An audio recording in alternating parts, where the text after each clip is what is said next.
This door has been closed with a padlock. A chalk-drawn number on the board says, number 11. It's a solid lump of metal, but the shackle is deeply corroded. A solid pair of chain cutters would make short work of it. Better whip out those cutters. You won't get very far otherwise. No reply.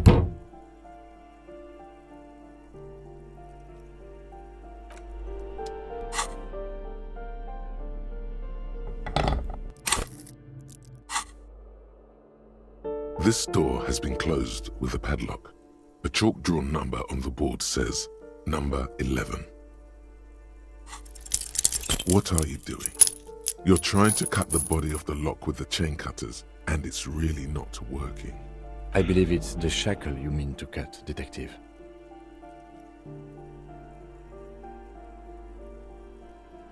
He's just trying to help. Don't take it bad. Relax.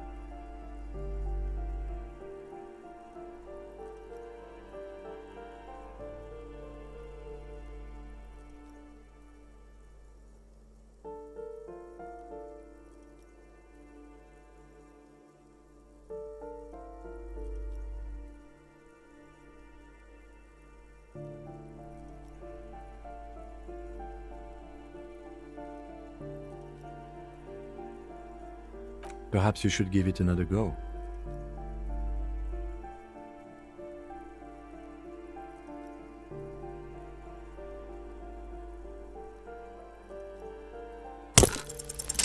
The shackle snaps like a twig, and the lock falls to the floor with a little thud. It should be possible to enter now. After you, Detective.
plaster cast bust depicts a middle-aged man with impressive sideburns.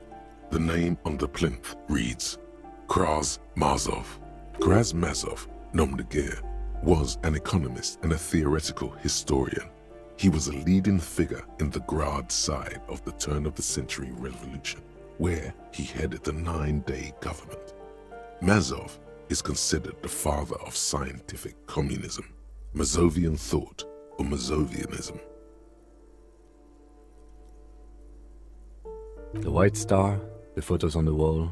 I think we have broken into the apartment of a young communard. How fitting.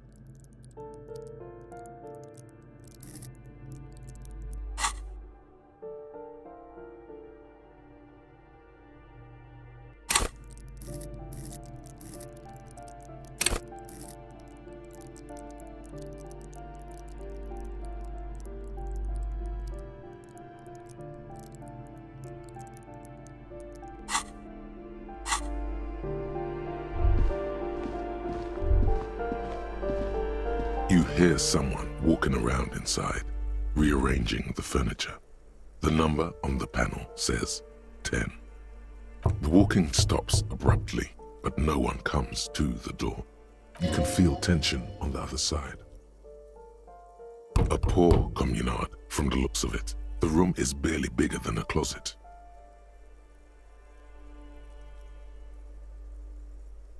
Do I have to open the door? Do you have a warrant? I'm not obligated to open the door if you don't have a warrant. Let's go. We don't have a reason to get inside that apartment. It's generally easier to do things if you have literally any reason.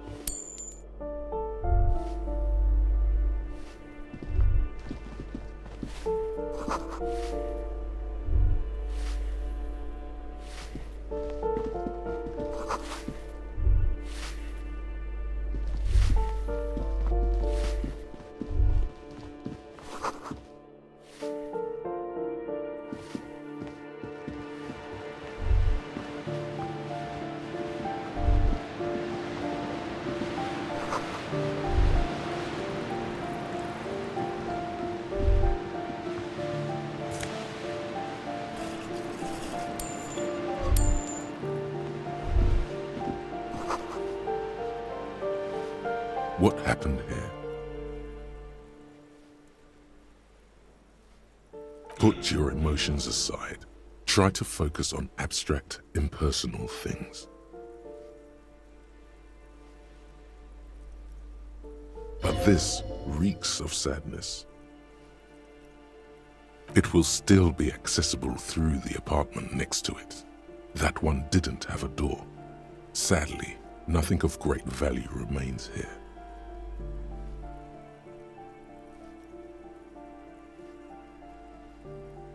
Indeed.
Give me a moment.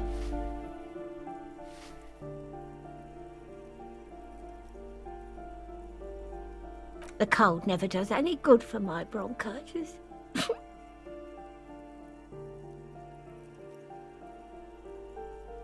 I'm fine. Fine. Don't you worry about me. You're still worried. It's very worrying. Now, what do you want from me, policeman? She's the cleaning lady. She knows the floor plan and the residence. I'm no one. Just an old woman who cleans these hallways. If you can call it living. I have a little room upstairs right next to the coal room. It's barely bigger than a closet, but I don't complain, no. I have my bed and my aching bones to keep me company, and that's all I need from this world. She hasn't spoken to anyone for a while. Even her sentences feel rusty.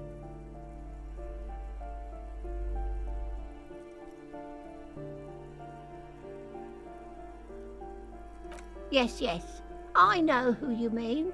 The scrawny boy who's always smoking like the devil, right? What's he in trouble for?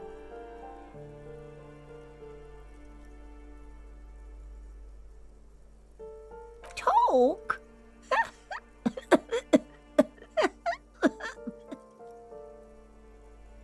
What was so funny about that?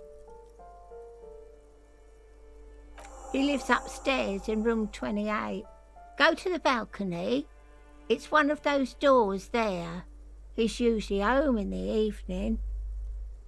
Thank you. We should go check out his apartment on the balcony. See if he's home.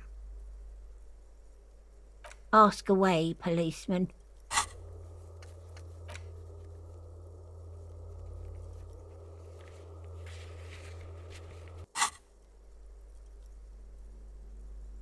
The hell am I supposed to know? Another nut job, I assume.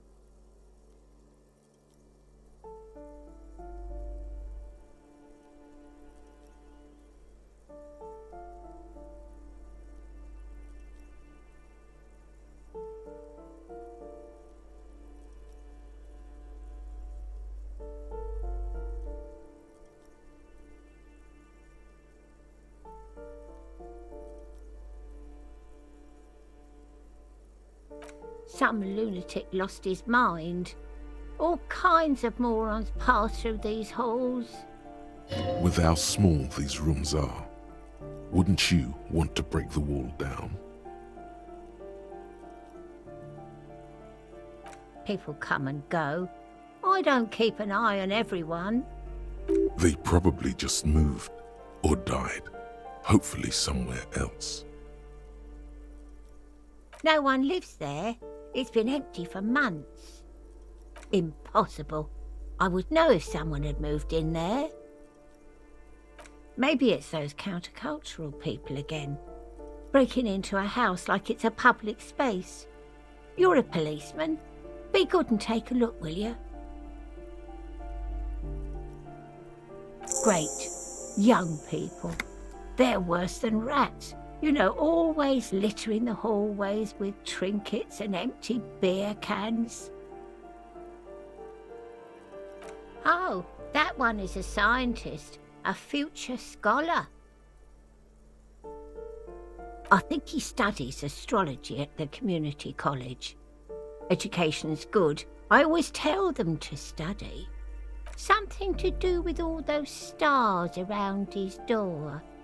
He asked me to leave his drawings up on the wall.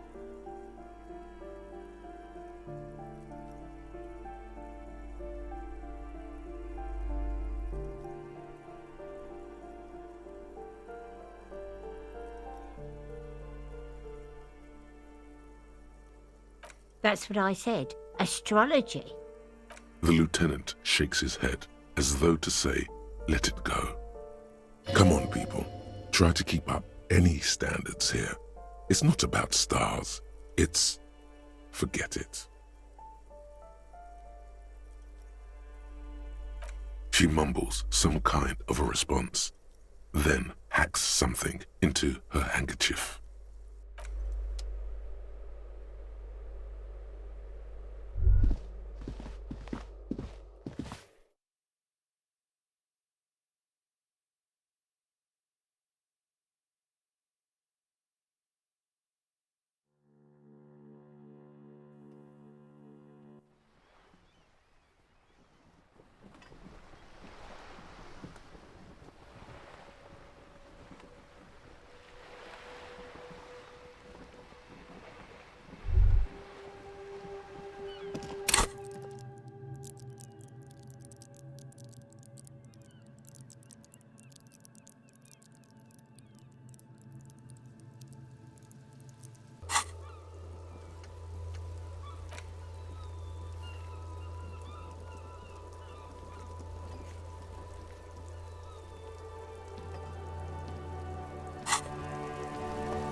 Ruination has come. The broken arches betray the once grand history of this building. It towered over the harbor until it happened. A great force from the northeast fired into the city. Heavy artillery shelled the coastline. Fired from the water, a straight shot into Revachol. The tenement acted as a defensive wall against the worst of the shelling until it was destroyed, and they had a direct firing line. The waves of the Martinez Inlet roll over the fallen remains of the building. The dark waters obscure the better part of the remains. What didn't fall into the ocean was used as scrap. What wasn't used as scrap was thrown into the ocean. Those arches acted as support for something greater than what you see now. Only 3 stories stand where 9 to 12 once did. Restoration has failed. What the shelling took out was never rebuilt. A fleet, the combined armies of Occident and Grad, with Mesk volunteers, a 5-nation army, hundreds of vessels. They massed airships further down in the Bay of Revachol. The artillery was so powerful. The ships not only required gyroscopic stabilization, they were anchored into the ocean floor as well. Many are still there to this day. If you squint, you can just barely see the shadow on the water, far in the northeast. Cannons still ready to placate Revachol. Coalition warship Archer can shoot 50 shells a minute on 20 co-aligned archers. They will reach the city in 58 seconds. The coalition. But that was a long time ago. I think we should move on. It's chilly up here. He does not like talking politics of this kind.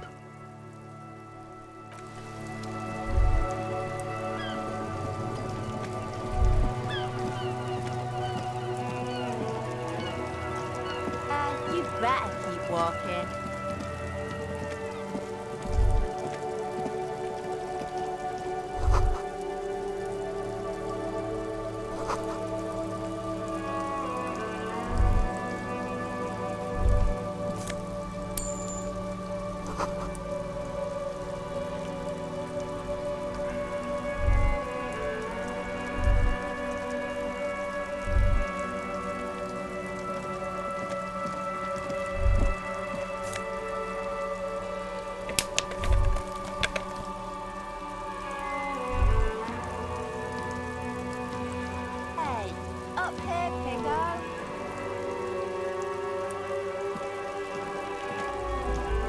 The streets will flow red once more, a great torrent rushing down Rue de Esperance. You wait and see. The streets will not flow red with anything. Who are you? I'm Cindy the fucking Skull. What else do you want to know? Date of birth, blood type, the last time I was tested for Hep C.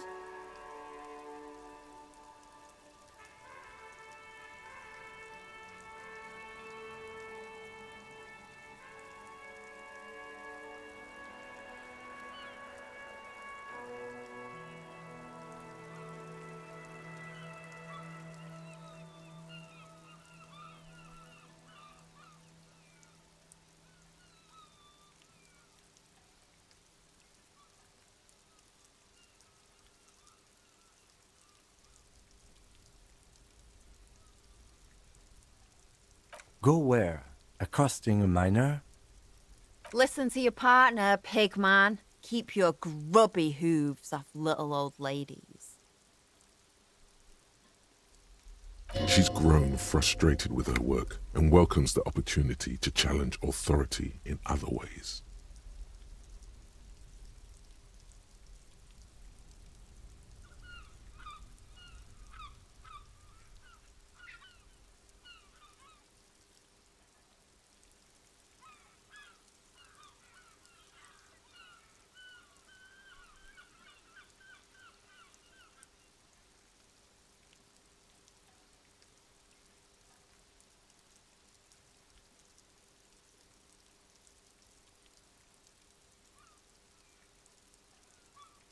The lieutenant furrows his brow at another one of your eccentricisms. Hatred, disgust, it's difficult to tell which of the two is more present in her girlish features.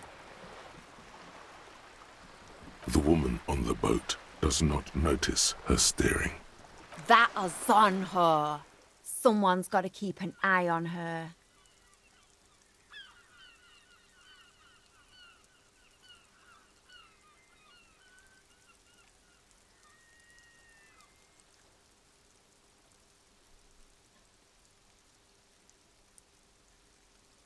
Ozon is an archipelago 2 days' travel away from Rivershot. Its moneyed residents, used to posh restaurants and upscale boutiques, rarely have reason to visit Martinez. Probably the Wild Pines rep. We should talk to her. She's a professional negotiator, though. I have the feeling she will be very cooperative while telling us nothing.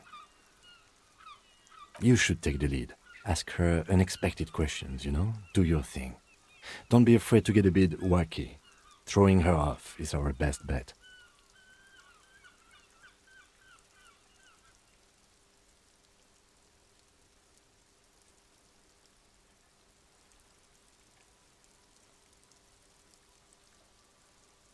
Good idea, piggies. Run along now.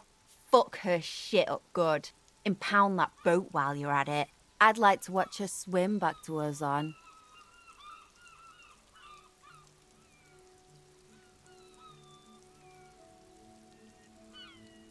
Can't you tell? I'm painting a beautiful mural, an aereo graffitio visible from low orbit. I haven't really started it yet. I'm waiting for the right words.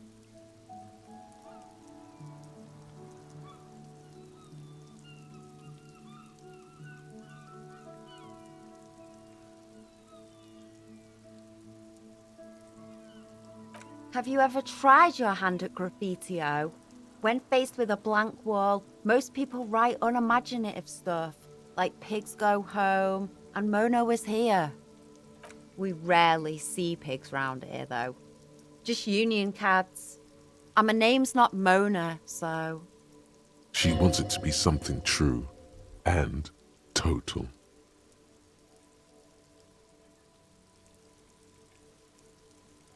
Yeah?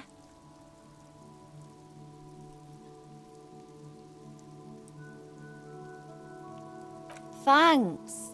I'm sure the inspiration will come to me now that I have an official RCM stamp of approval.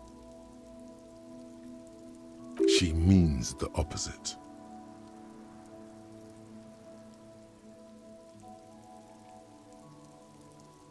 You've lessened her desire to deface the building.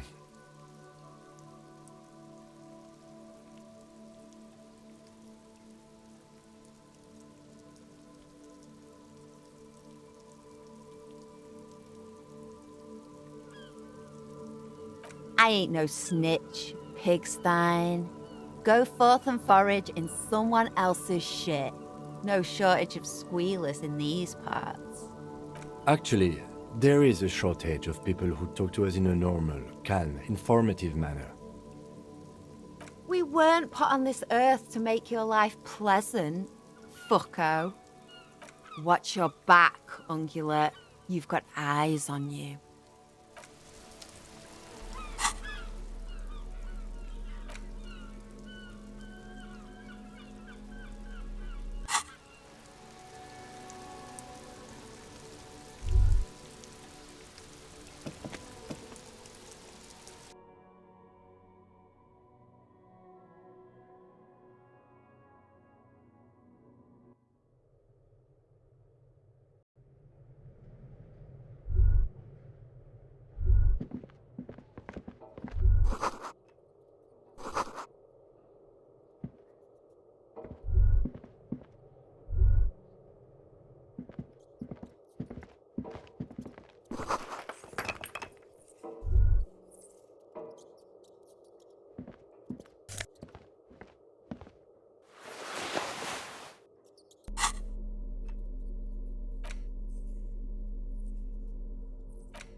Hello again, officers. Have you come to admire my mural? Ooh, not only have you found my address, you've discovered my biggest secret. I'm a coal miner.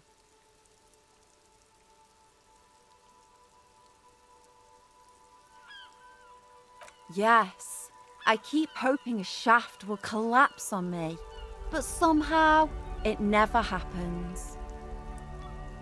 Shoot, Piggy. It's what you do, isn't it?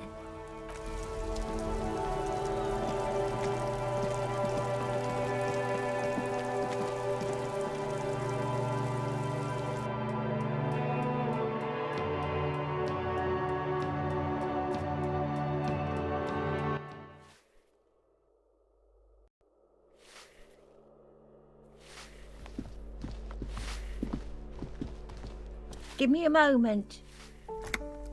Ask away, policeman. The artiste? Nothing I can do about her, I'm afraid. She ruins the walls faster than I can clean them. Still, she leaves an old lady to her business. More than I can say for others. She mumbles some kind of a response, then hacks something into her handkerchief.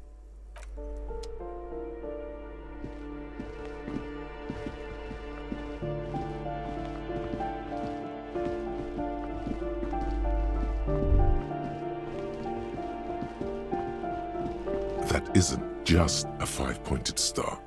It's an inverted white pentagram cradled in a wreath of antlers, the iconography of communism, in other words. The star and antlers was developed in the 6th decade of the last century and quickly adopted by Mezov and the communards during the revolution. Even today, half a century after, the star and antlers retains the ability to evoke hope, disappointment, and fear in equal measure. To symbolize the toppling of the old order. Also, some social democrats were already using it. The wreath of antlers represents a natural crown. It was about building a society that could exist in accord with the natural world, and at the same time above it. Because white is the color of peace. Nothing at all yet. Right now, it's just meaningless shapes on a wall.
This door is made of metal and appears to be reinforced. Someone here really values their security. Number 28. This is where the cleaning lady said the smoker on the balcony lives. Let's see if anyone's home. Knock on the door. No one answers. Looks like the young man we are looking for isn't home. I think our best chance to catch him is in the evening. We should return tomorrow after we have finished with our day's work. How about 9 p.m.? Sound good? Tomorrow, 9 p.m., right here. Apartment number 28. Good, let's go. Damn. Turns out it's quite tricky finding someone in a big apartment building. Don't worry, you'll get him. Remember, tomorrow, he's probably gone for today.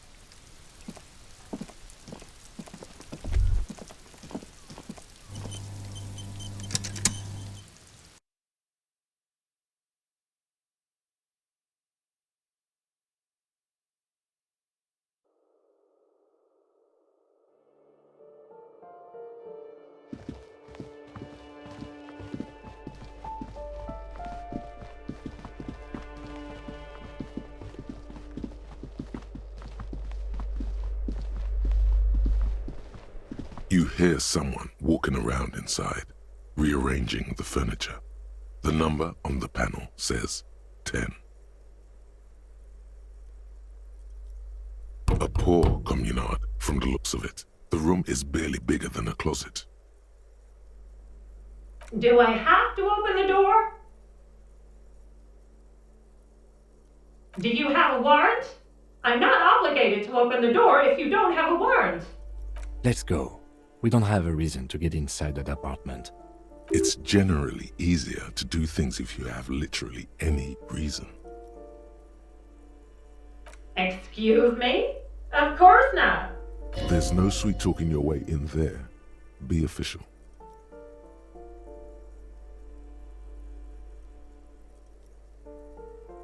You have plenty of reason to enter.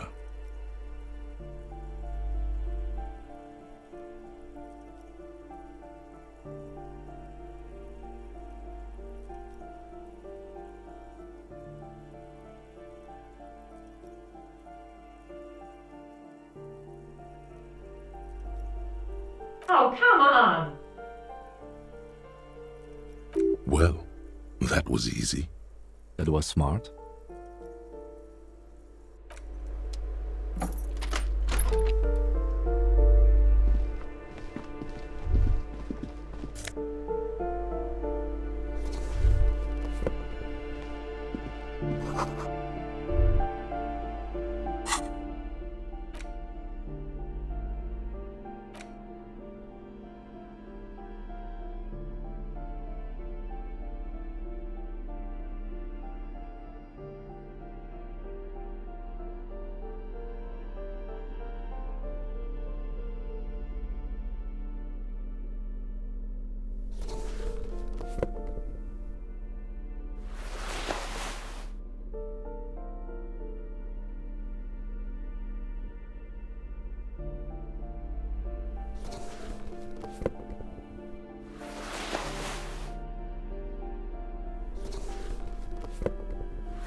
Satisfied? My name is Marielle Charpentier, and I'm an agent with Martinez Realty Associates. I am not breaking in, as I have every right to be here. The keys, see? Her voice is really cheerful, despite her obviously hating you. Do you want to see my ID as well? You can't legally ask for it, but why not? Want to see my residence permit too?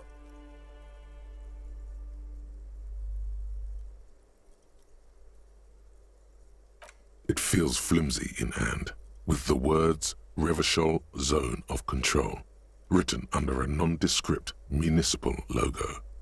There's a picture of her with shorter hair inside, along with all her personal details. Be friendly.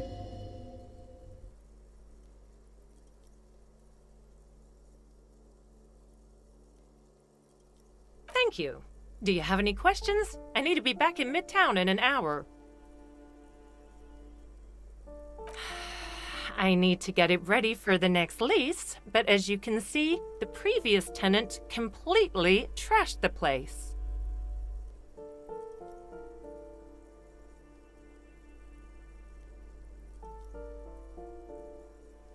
It was some kind of a moribund old man who used to be a business owner.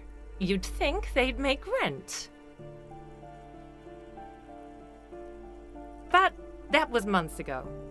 Anyway, was there anything you wanted, or is that it? Oh, that's another huge mess. The former tenant owes us 3 months of rent.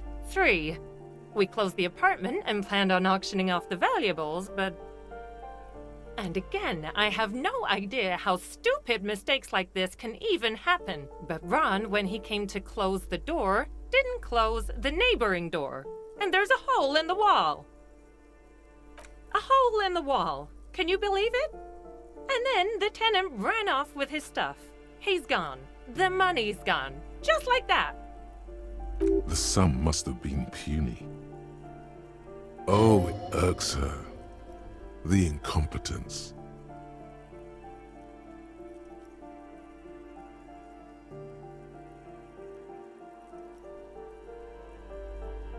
Don't ask me what happened with the wall. I have no idea how we're going to find the time or resources to fix it. Both apartments are now unrentable. Both.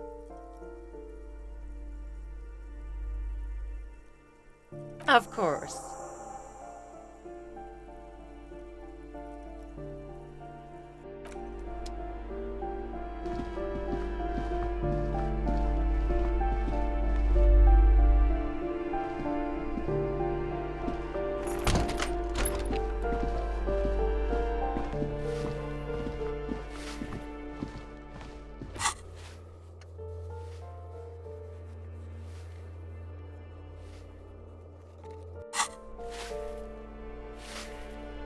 give me a moment.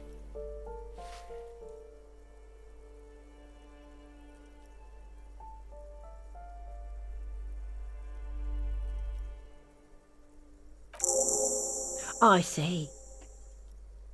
I hope some good people are finally going to move in. This place needs them.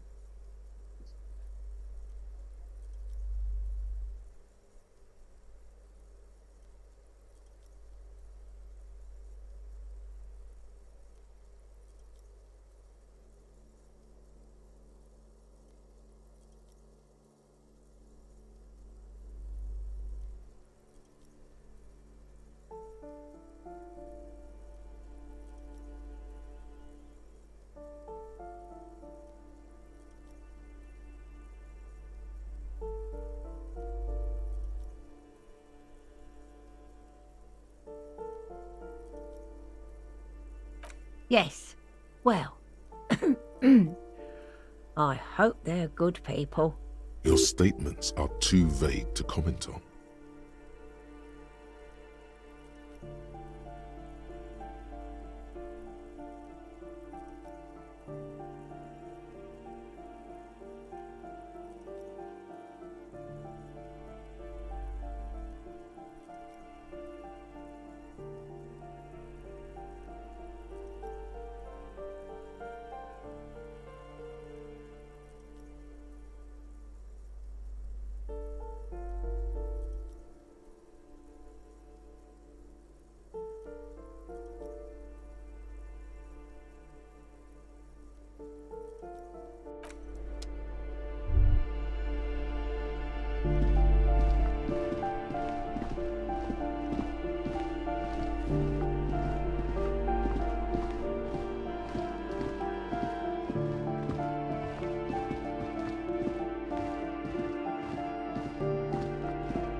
Inside, you see a set of steering levers, a radio microphone, a pull-out toolbox, and the soft glow of the fuel preheater gauge. All right. Ready? I turn, you press start. It's next to the preheater.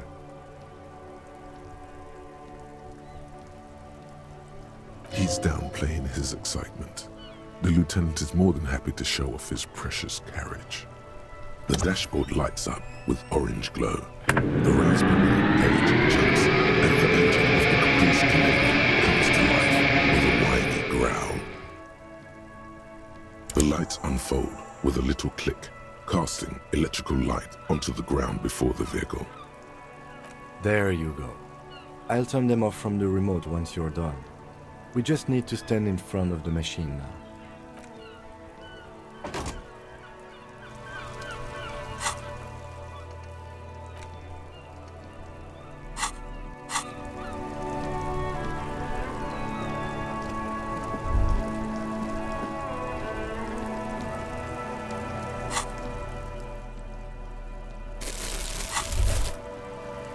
As you hold your ledger's clip under the headlamp, an iridescent hologram appears. A street grid and the veins of a great river. A familiar sensation washes over you.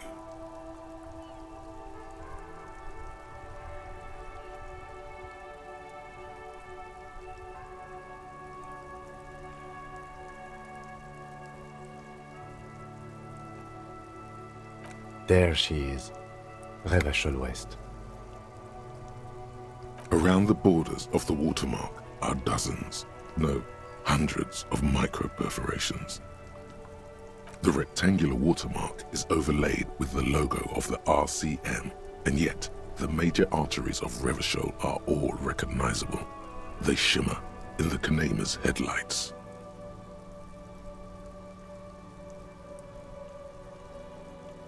You catch a faint glimmer from a broken beer bottle in the distance. Sounds. Two men engaged in a drunken argument, followed by the closing of some distant window. Ah, Martinez at night. Let me see. Right here.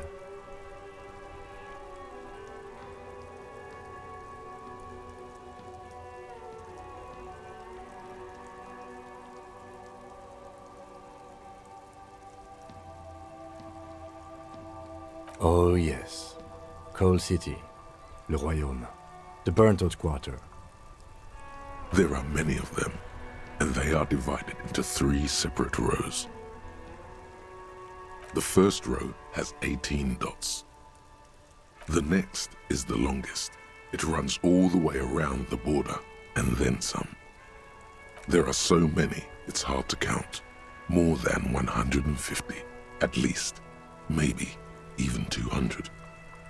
The last row has 3 perforations. That's it. Those are perforations. They represent your record as an officer of the RCM. They are your statistics, as it were. I should have guessed you'd keep a record. Officers often do. Let's take a look. Alpha male officers who are proud of their numbers often do. It's meant. The first row represents your years of service. 18 years. Okay, not bad at all. What did you do before you volunteered? That's what it says. I might have guessed even longer based on your age. What did you do all those blissful years of your youth?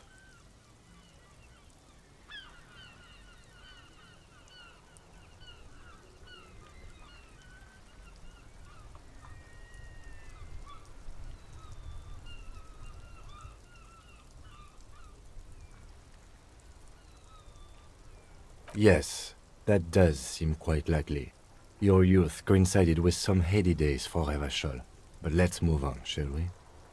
This next row, the one that wraps all the way around, is your number of closed cases. Closed is good. It means finished. You've got, let's see... Wow, more than 200!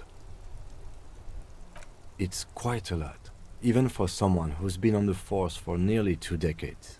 Usually, clearing more than 10 cases a year puts you in the 90th percentile of all RCM officers.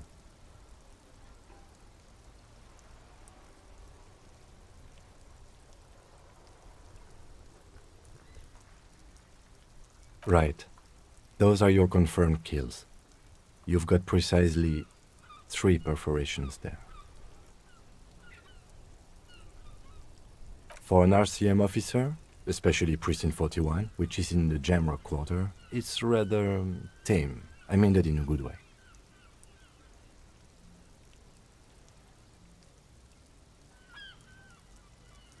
There are certain officers who treat their kills like some kind of ghoulish game. If they do happen to solve a case, it's usually by accident. But it seems as though you are, or at least were, one of the good ones. So we have that to be thankful for.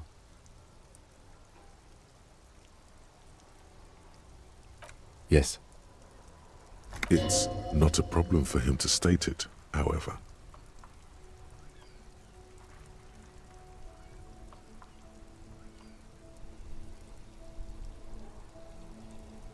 The lieutenant nods.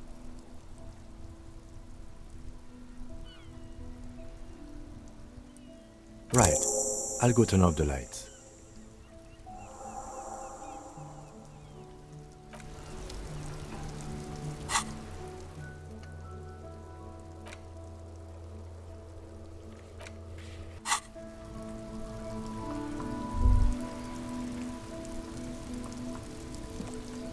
Yes?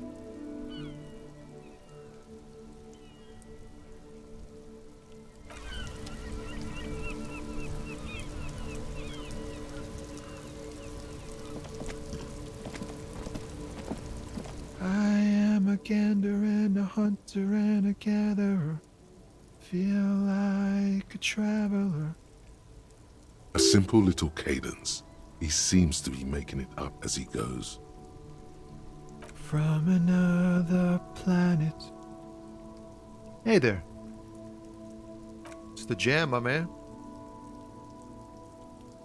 It's a traffic jam for the ages. Harbor gates up the street are shut tight. No explanation given. Workers on strike, scabs agitating, an all-around clusterfuck. Meanwhile, we're all stuck here in long-haul limbo for days upon days upon days. Upon days.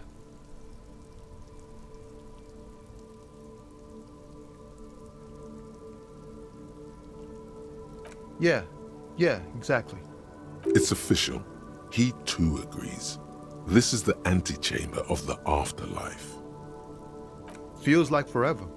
Like I was born on this here roundabout and this was all I ever knew. Just me and the metal and the tires, the oil and the fumes of mazout. Mazout is an antiquated term for heavy fuel oils. This man has a barely suppressed performative streak, or he just likes unusual words, or both.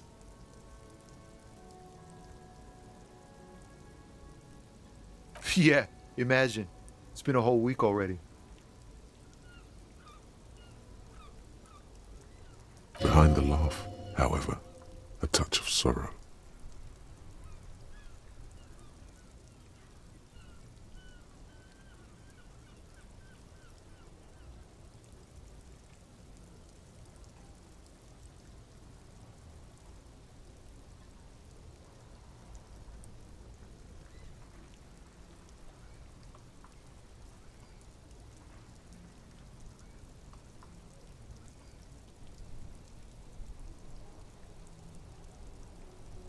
So tell me, what do you need?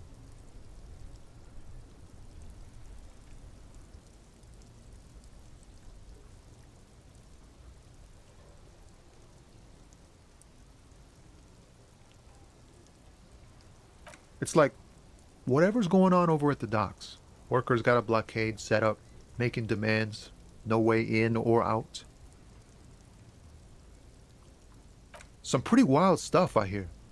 Like a giant new power crane in half the company? I forget what exactly.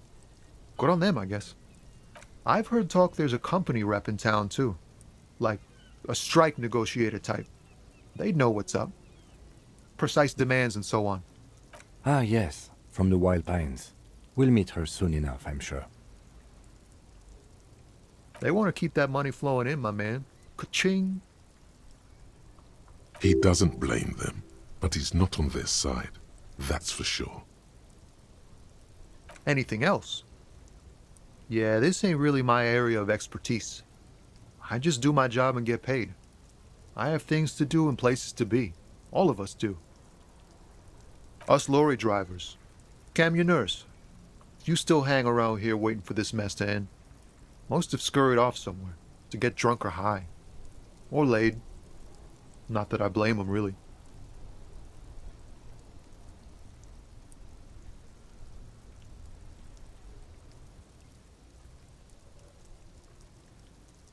Not my thing.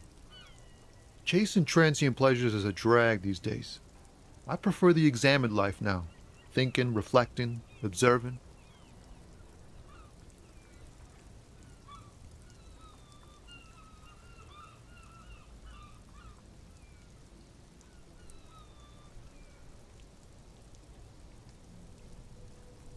Oh, high-grade narcotics, illegal firearms, stuff like that. Relax. He's merely joking. Ha! No, I'm joking, my man. Found runs a nice, clean business. This haul of cargo is mostly sporting goods. You know, tracksuits and that kind of thing. They usually get shipped to Grad and the Occident, though we've been making headway in the Ilmaran market lately.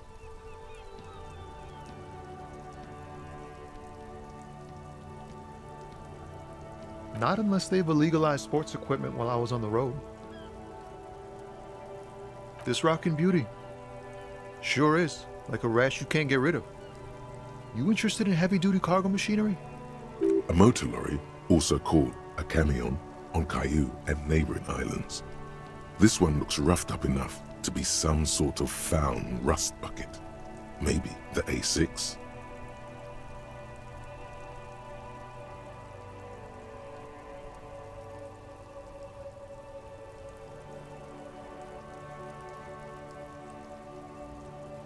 Good eye, my man. Yup, she's an old one, but reliable. Me and her spent a long time together. There it is again. A little touch of sadness beneath his cool. He thinks he's spent too long in this lorry. We're pals and all, but I can't just freely hand out the merchandise. The bosses won't be happy. The man taps his fingers rhythmically against his arm.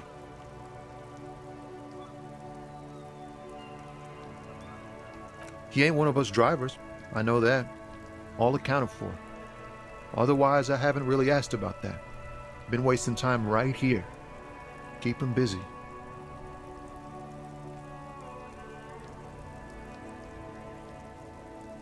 It's easy to see he's telling the truth. He's kept his nose out of the dark stuff. Analyzing the fundamental structural and psychological conditions of being stranded in the midst of a sea of motor lorries and their sad, despondent chauffeurs.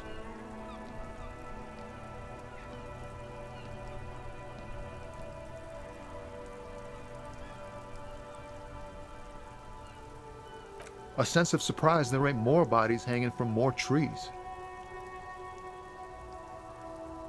Huh? Oh. No, I ain't got any money. They don't want to pay for unfinished work.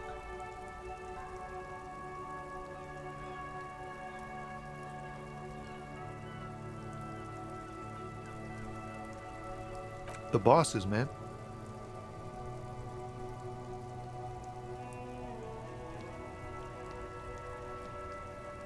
Yeah, it sure ain't good for me. Or you. I'd spare a coin or two for a city cop down on his luck. If I had, say, 4 myself.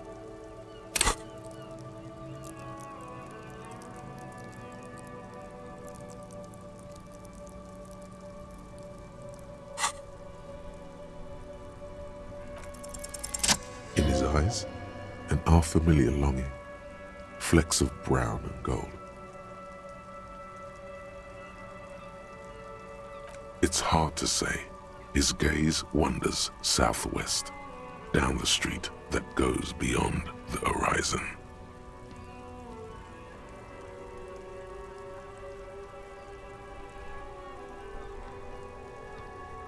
Excuse me?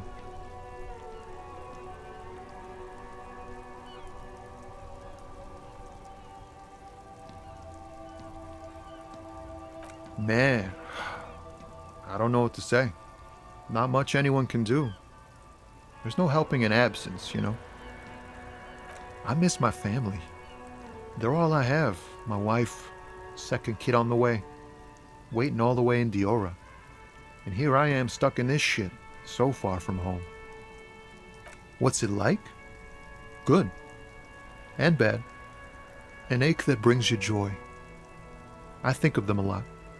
I dream up these silly scenarios in great detail of living with them. It comforts me.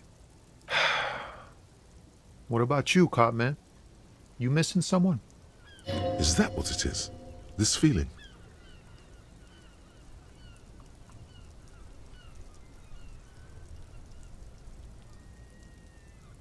I feel for you, my friend. It's bad enough to know who you miss. Missing like that doesn't feel like it has much of an upside.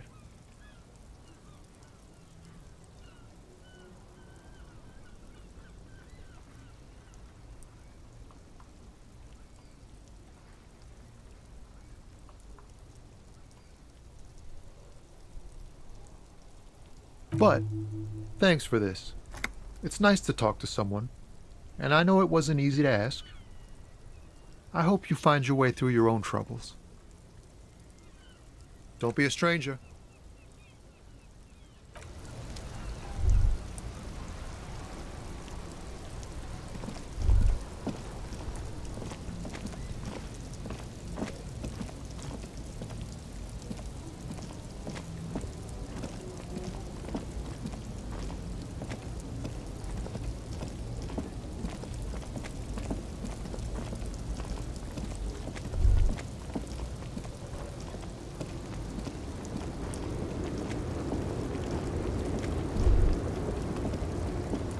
woman still has her eyes fixed on the photograph in her hands. In the background, the radio plays.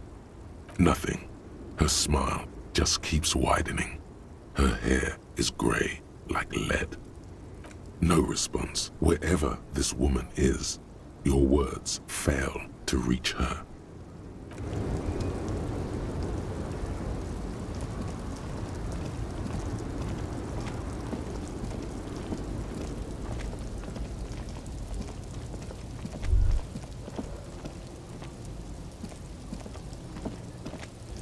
An old monument stands in the middle of the traffic island, pointing toward the sea. It looks as if it's been reassembled piece by piece, secured and mounted in the air with the aid of numerous ropes and rods.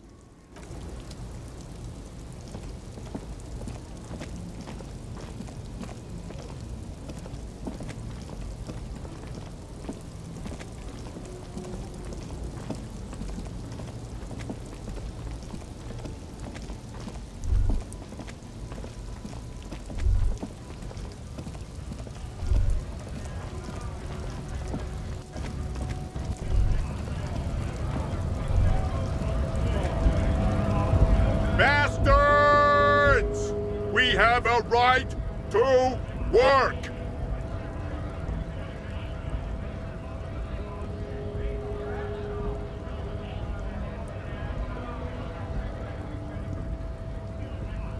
Hold up and stay frosty, everyone. Cops are here.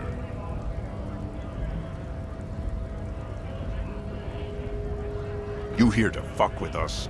Beat the honest worker down. We're here to fight for a cause. Stripes usually have problems with people who have causes.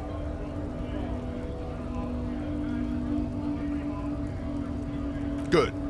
We're fighting for a cause here. Right to work! Right to work! Besides, we're not that different. It helps if people see us talking, cops and strikebreakers together. Shows authorities are on our side. Builds confidence.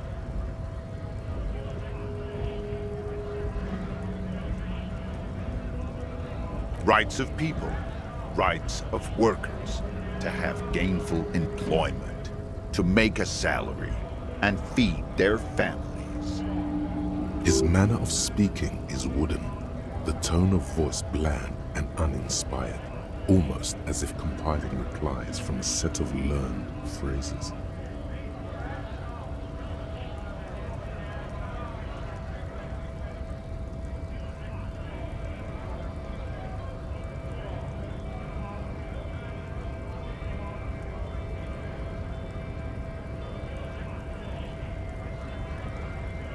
Might be time. Don't let the fat bastards tread on you. Cops tend to side with the higher-ups, but you're essentially still workers. I don't trust cops, but I can see you understand the right to work! Right to work! Maybe you should ask them the questions, like why we're not allowed to make a living here. Shame on you! We have families to feed, you piece of shit.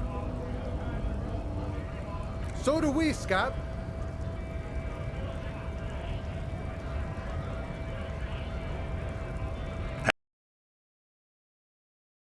Full strike.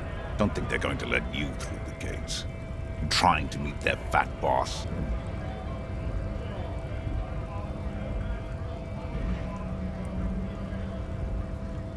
I know nothing about a murder. The mention of a killing sends a barely noticeable shiver of tenseness through him. Interesting.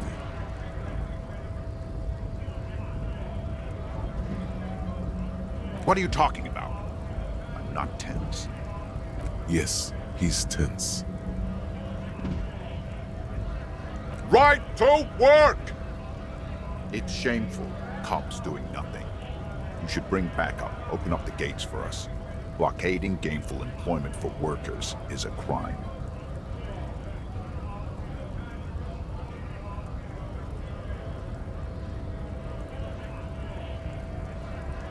We are not picking a side in this just yet, sir. Pity. Let us work!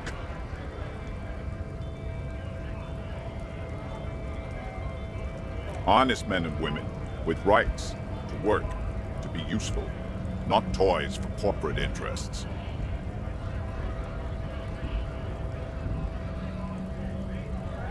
We came here to help the harbor run smoothly in time of crisis. If Union fucks don't want work, they ought to let in those who do want work. I have a question. Why do all these men follow your leadership?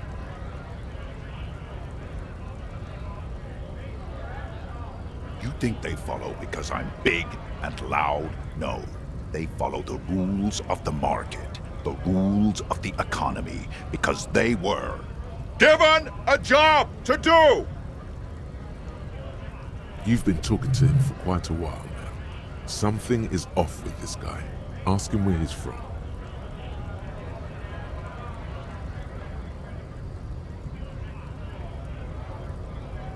We were promised work. We'd be in there, working, if the bastards hadn't shut the gates. Main gate's locked. Would take heavy ordnance to bust it open. Could try to get in through the secretary's office. Door's locked. The guard's blocking the way to the access panel. And I don't mean the scrawny mess punk either. I mean head measurer. Or whatever he is.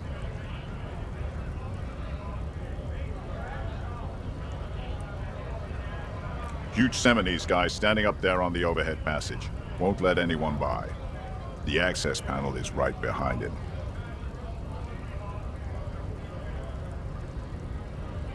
Bad.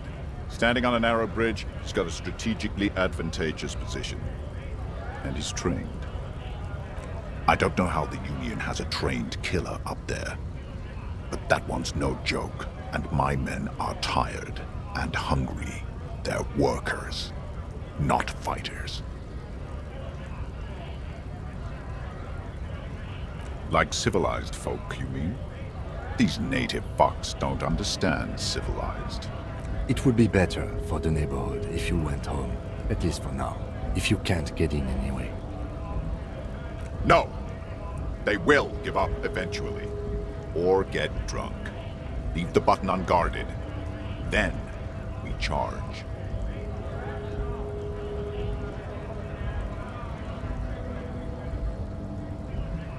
What's it to you?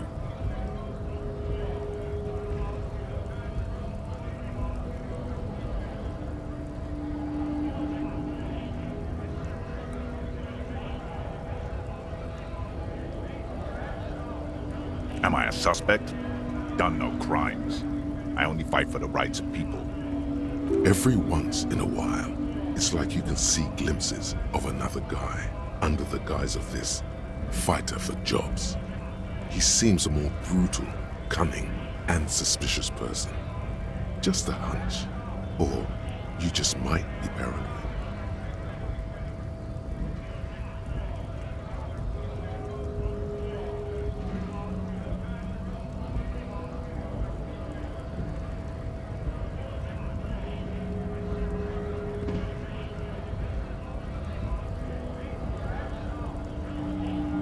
We're all workers, right? Workers stick together. Came from the eminent domain, in Jamrock. Backgrounds in odd jobs, heavy lifting, cargo hauling, bouncer work. I know the drill.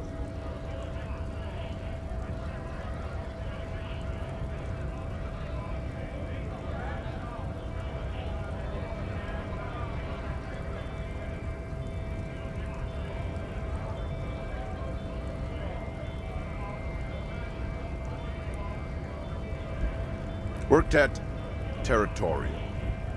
Ring a bell? Pretty okay as far as lies go.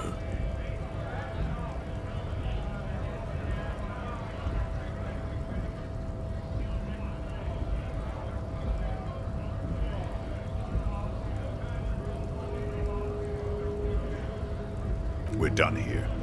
I have a strike to break.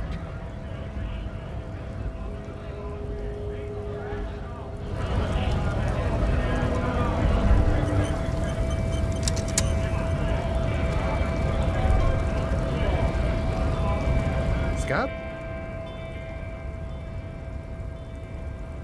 You're hazy on the notion of a scab. Smells like politics, though. Maybe it's got something to do with the flask he reaches for from time to time. A kind of a worm, content with mere survival. They come, they want to do our job for shittier pay, screwing over both themselves and us. Everybody loses. Beats me. Somewhere in the ground, I think. Gotta be bloody stupid or freaking evil to scab. Or I guess scared, maybe. But scared of what? Of who? Personally, I'd rather beg than scab. If the gentleman shouting on the street came begging, maybe they'd have gotten something.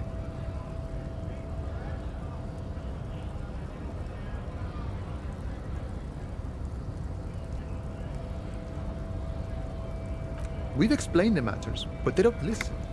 This lot would be reasonable and go home if the big guy wasn't riling them up all the time. Big guy. He means the leader of the scabs.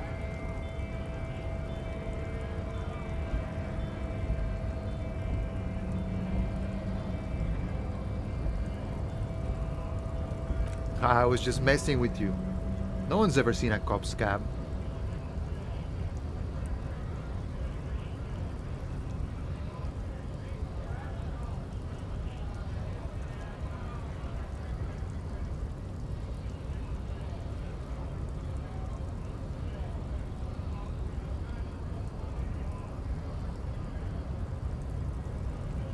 Imagine, you cops going on a strike, but then another cop comes in and says, "Let us cop for less money." Speaking of, what brings the RCM here? To the wild north? Come to see the strife?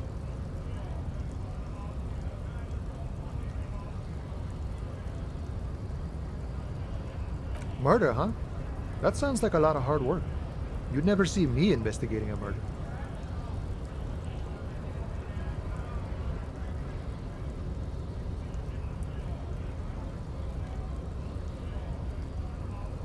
Of course, Policia. It wasn't me. You can rule me out. Easier that way. He didn't do it. It's the truth.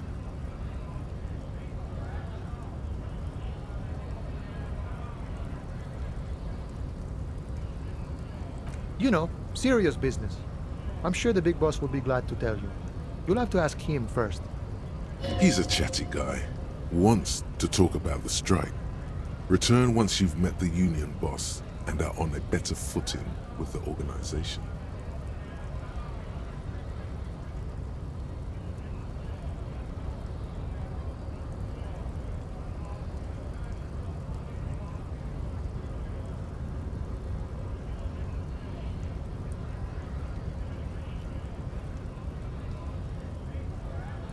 My friend, I respect the right to roam.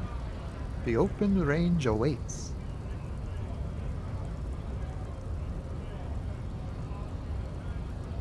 I don't operate in that capacity. I'm not a granter of passage. The passage grants itself.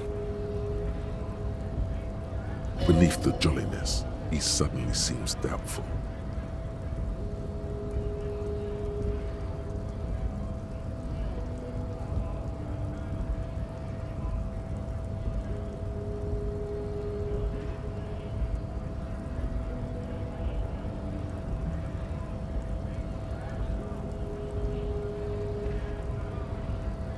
If it's so simple, why did the scab leader warn you of the guards blocking the way?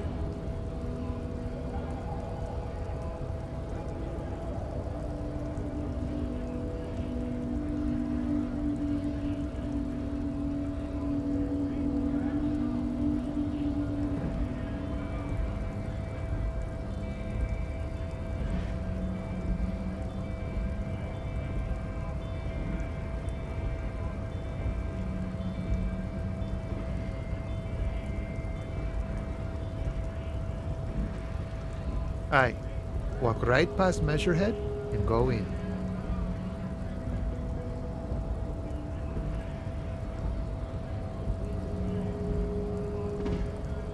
Yeah, the 2.5 meter tall Semini supremacist there. walk right past him, then press the button to unlock the door, then go past him again, and you enter the arbor through the office. Está. Don't worry, I'm sure it's not completely impossible. For example, you could best measure head in a physical confrontation.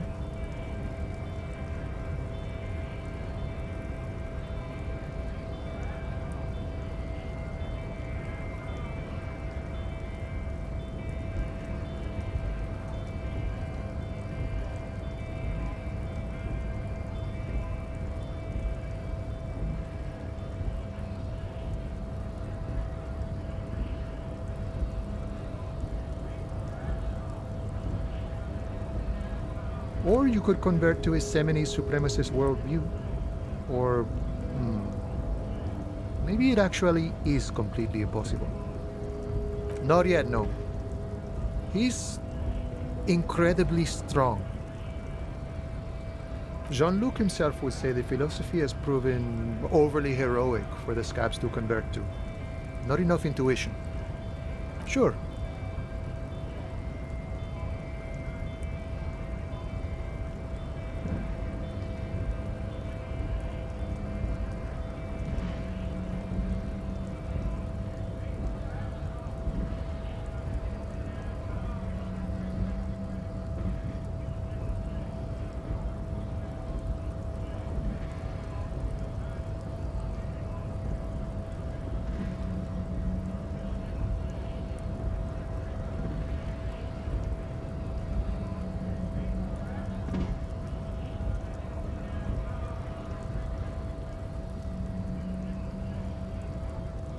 Sure thing, my friend.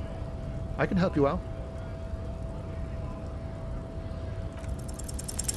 The coin narrowly slips by your outstretched fingers and falls to the ground. Oh, I'm sorry. Didn't mean to throw it like that. It's a thing we harbor folk do, passing around cargo and such. Was not meant as provocation or ridicule. The boyadero stares at you with respect, then gestures towards the trickles of blood adorning your clothes.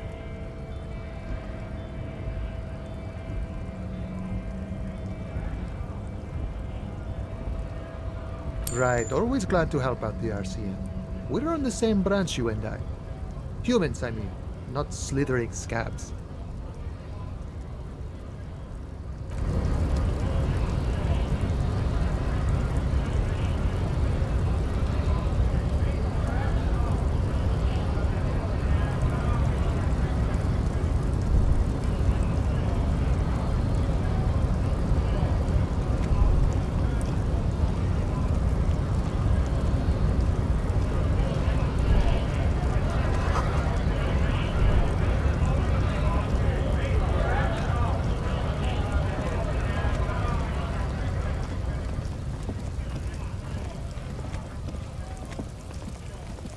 Welcome to Revachol.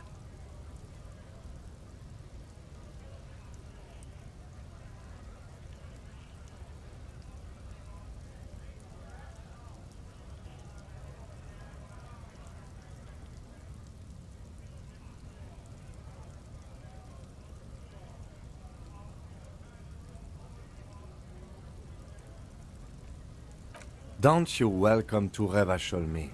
My grandfather came here from a 3,000-year-old racist isolationist culture, while your ancestors came to this island a mere 300 years ago.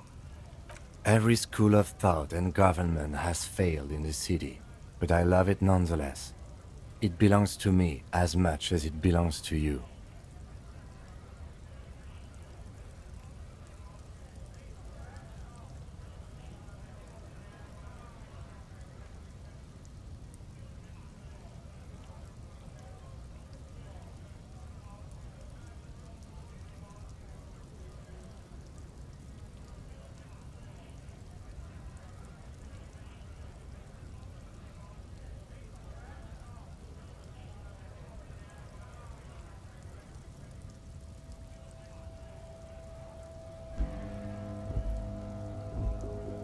It's men like you who keep Revachol divided, making it that much harder for everyone to climb out of this post-war limbo. What he means is, Fixation on the Revacholian nation makes it harder for Revachol to actually attain self-determination.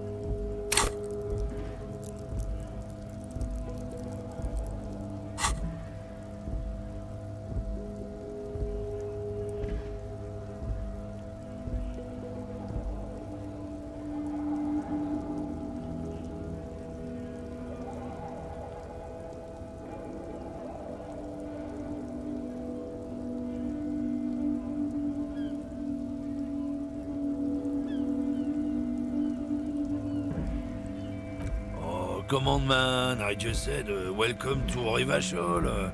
It's a lorry driver thing. I know exactly what you meant. You think my kind doesn't belong here, that I should watch myself and behave. But you see, I'm an officer of the RCM. It's actually my job to make sure you behave. I would advise you to remember that. Silence. The air between them becomes tense. Your partner needs backup. Now's your moment to shine.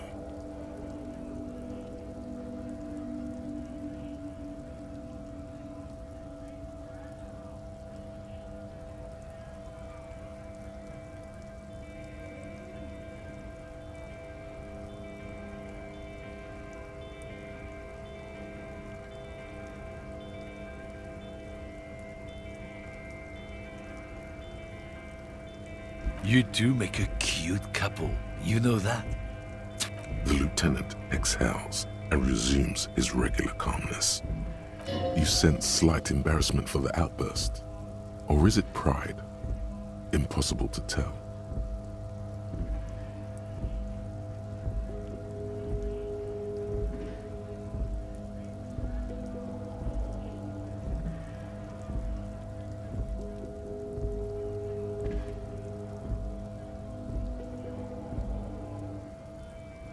Whatever you say, officers.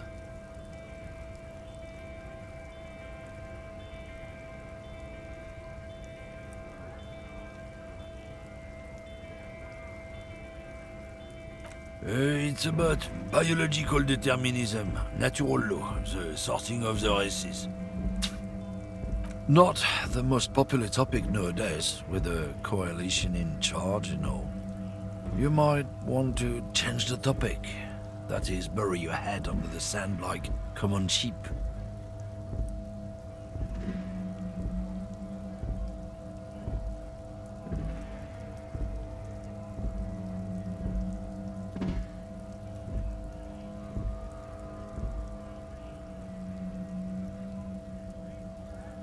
I'm not just racist. Look, I've read books, huh?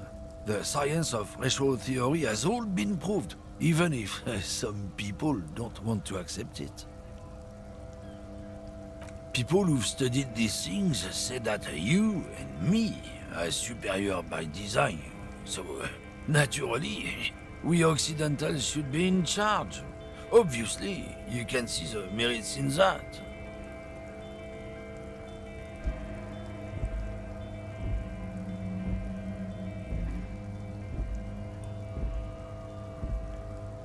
Oh?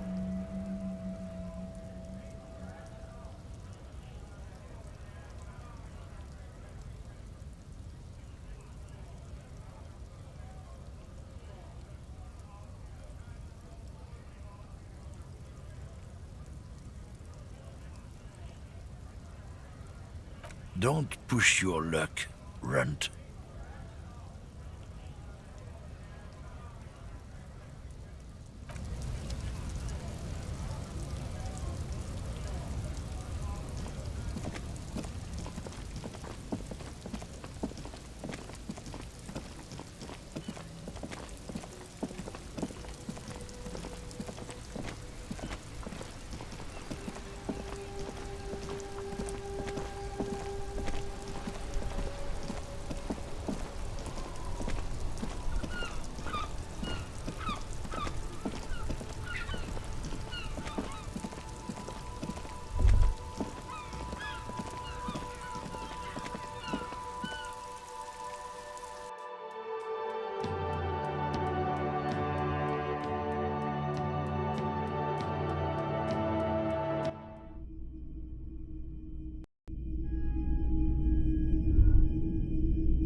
Martinez's streetlight sits among assorted floor and table lamps.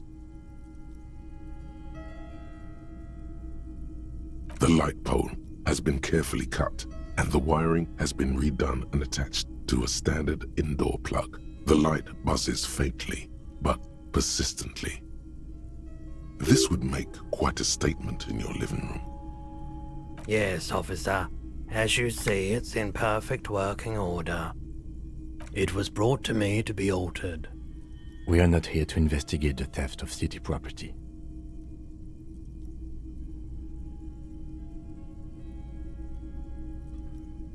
You have to admit it's rather clever what he's done with it. 700 real. A bargain, I dare say.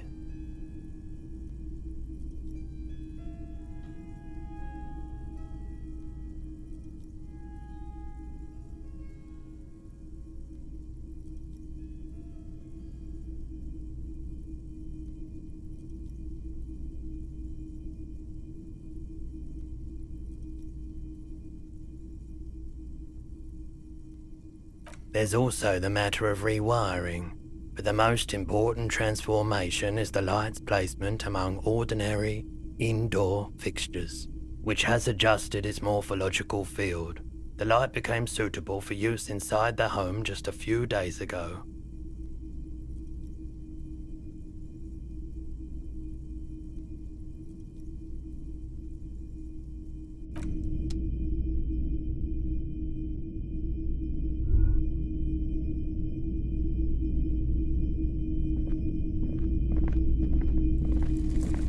You see rows of toy soldiers guarding the rest of the trinkets displayed on the table. Some on horseback, others in rags, others yet in bright blue uniforms. All are stern and unyielding in their duty. Try to find something pretty and cool here, then use it to win her back. Yes, buy something nice, a figurine. Big men on big horses, clad in lamella armor and carrying flintlocks, the kind that would mow down a line of enemy soldiers in the blink of an eye. Franco-Nigerian knights. I used to be very serious about these guys. A long, long time ago. They're not all blue. These figurines also wear gold coats and caps, complemented by orange trousers. They are variously posed, wielding swords and rifles with bayonets.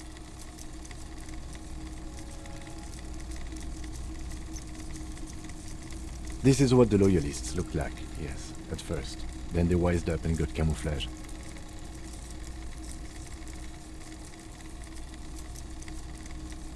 Which ones?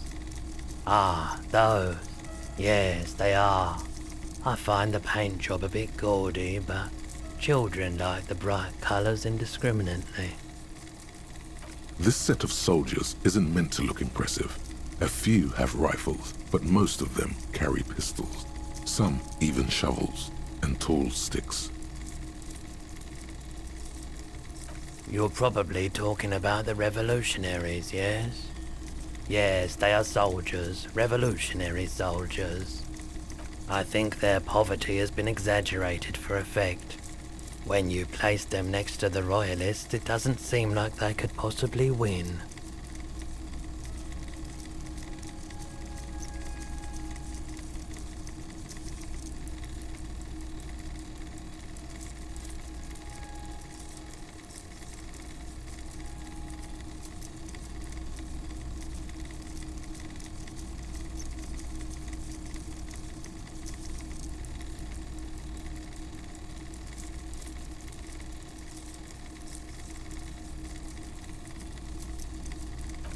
I don't like either set very much, to be honest.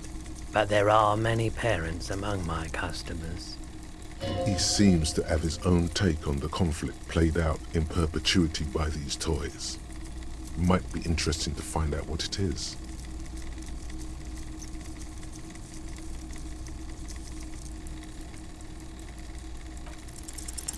Why? What's this? A headless man riding a horse? A headless man wearing futuristic tracksuit trousers that say found. Oh, that's the Headless Phone Rider. The Headless Phone Rider. It's an urban legend about a man who rides the streets of Revachol sporting a fawn tracksuit. As you see, he's missing his head. 50 cents. Bargain price. I'll throw in the tiny cap too. I think he's looking for it, or something.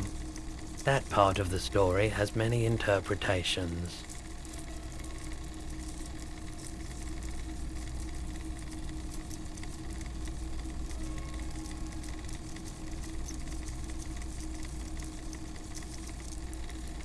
He lost his cap when he lost his head. Perhaps he's looking for the head.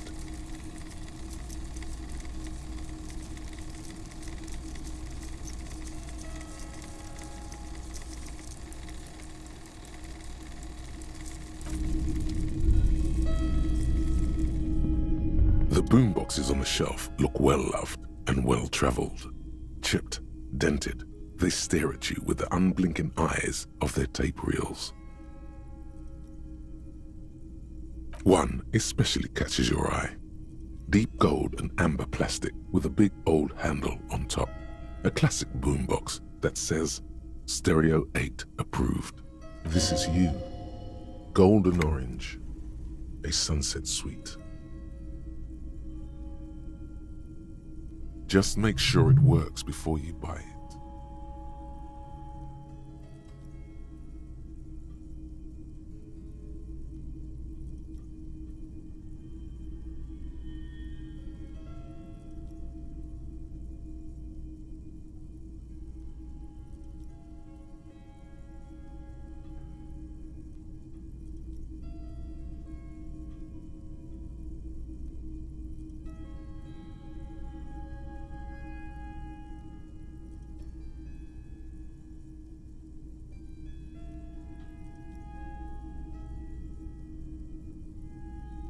Absolutely. I've tested each one myself with recordings of speech, found sounds and music from a variety of genres, even though I don't really like music.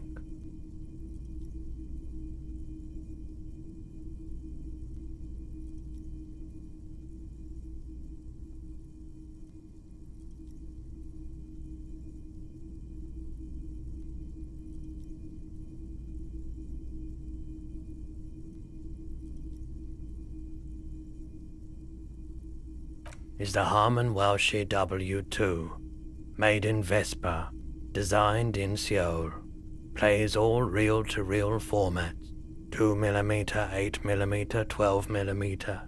It's even got a little radio in there. It'll set you back 12 real. If police work means playing tapes, sure, you can use it for that, or any other time you'd need to play a tape. Like a beach party, with sand and sun and seagulls dancing on the breeze. Theoretically, yes, but we don't have time right now. It's generally murder investigation first, then beach party.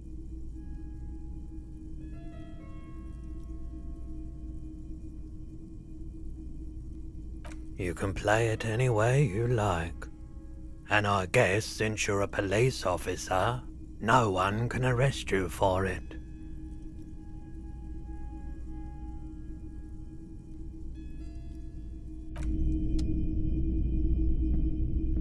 It's not often that I see officers from the RCM in my pawn shop. What can I do for you? His courtesy is not insincere, but he prefers being alone with his projector, just watching the movement of light across the walls of the shop.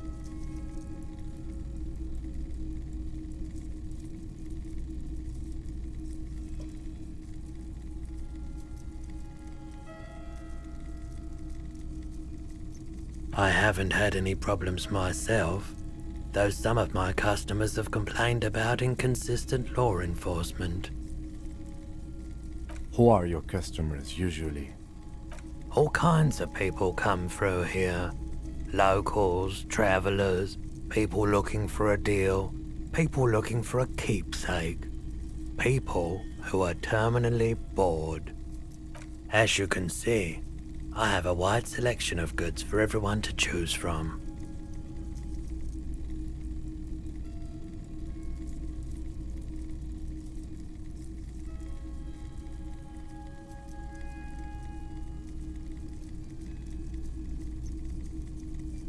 It keeps me entertained.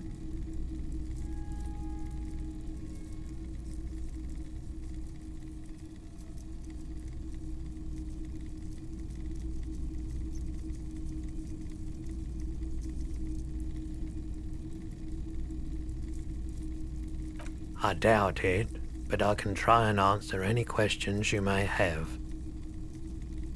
I do my best to keep my distance from all manner of butchery. Bad for business, bad for everyone. He doesn't know anything. The pawnbroker's gaze is already fixed on the dancing colors. Traffic? I'm sorry, officer, but I don't drive.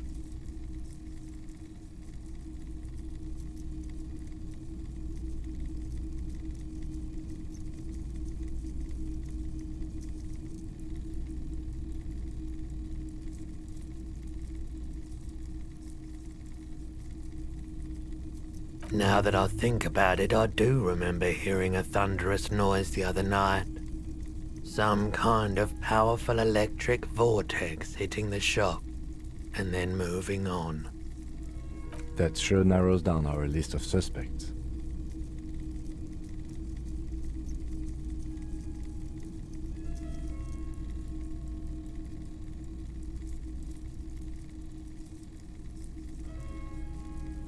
Yeah, it was pretty wild. I didn't really know what to make of it, but I know it meant something.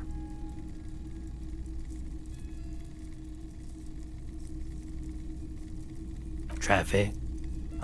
Now that That sure narrows. He shakes his head, slowly. Someone else came here earlier today asking the same question. I promptly sold her the gun you pawned a couple days back. This is a pawn shop, and it did feel as if you've met before. Oh God. The lieutenant shifts from one foot to another, alert.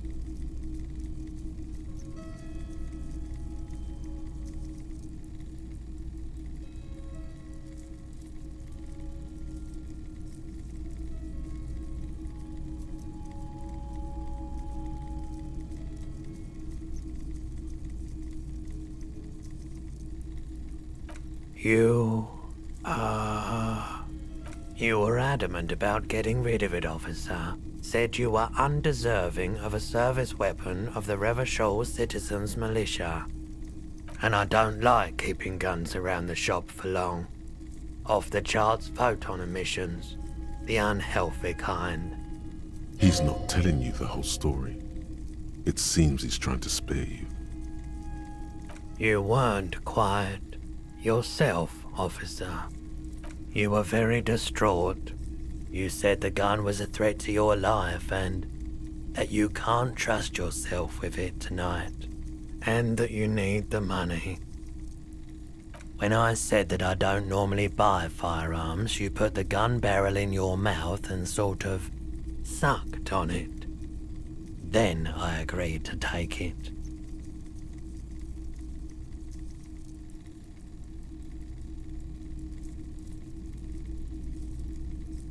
$15 real. The lieutenant looks from you to Roy, and then back to you. It's clear that he hopes this tableau might still turn out to be a bad dream. It's not, though. This has got to be the most. Wow. There's pity there too, in case you didn't notice.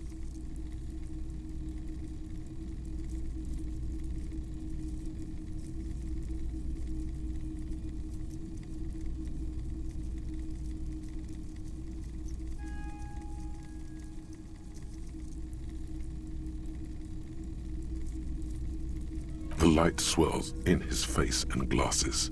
He doesn't know what to say either.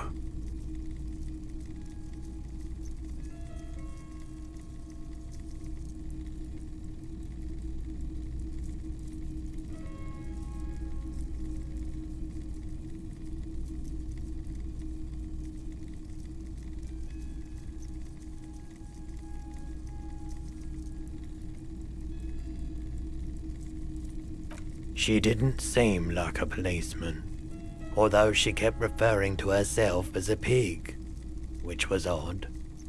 I found her interest in the gun a bit obsessive, but I was just happy to get rid of it, and of her.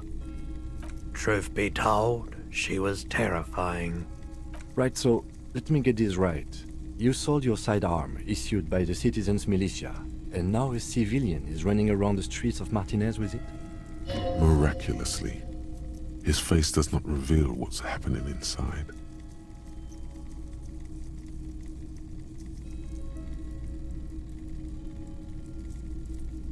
You're right that she could cast aspersions on the Force. We have to find her. My apologies, officer, but I have no idea where she was coming from or where she went. A needle in a haystack. There is nothing you can do about it now. You'll just have to hope you luck upon her somehow. Of course.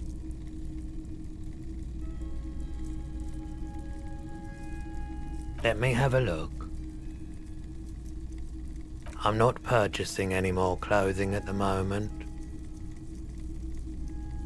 And especially that tie. It swallows photons around it. I have no need for necrotic objects. Your mother is a necrotic object! I'm fun! Look at me sparkle in the light of the projector!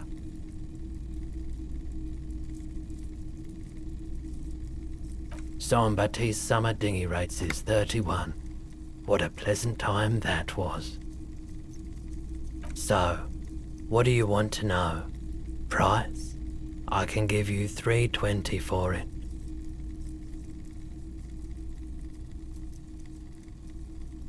Sure, I can keep it behind the counter for a week, but only if you pawn it right now. Sure thing. So, do you want to sell anything? Anything else you're thinking of selling?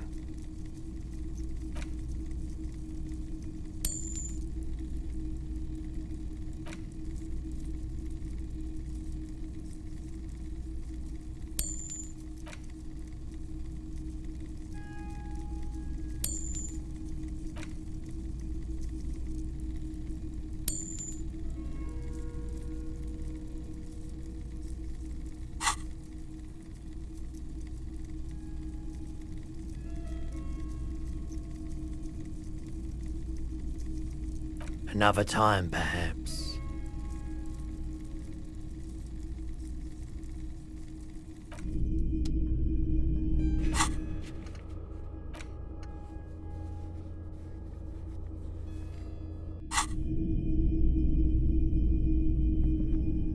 We should think about calling it a day, maybe. The nights are still miserably cold this time of year. You should take care of that, then. I'll also take a room at the Whirling. One cannot get much closer to the crime scene. He's proud of you for getting your act together and finding a way to pay back what you owe.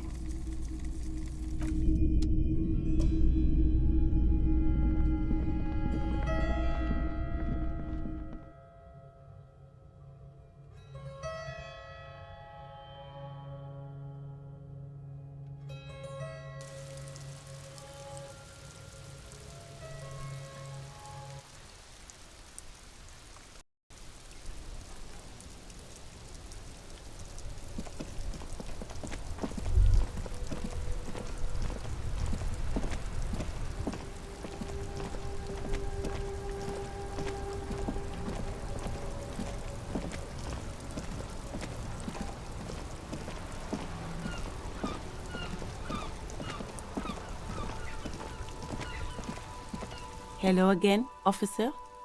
How are things? I'm a Nighthawk. What can I say? Odd. There's a little meanness in that smile. Excuse me? She's uncomfortable. Maybe you should drop this line of questioning. Oh, well, I didn't write it there. I'm just sitting here. I don't know anything about that either. As I said, I didn't write it. Pig is a widely used term for members of the police. It's not loving. No need to worry. We are not saying you did. Okay. Well, I didn't.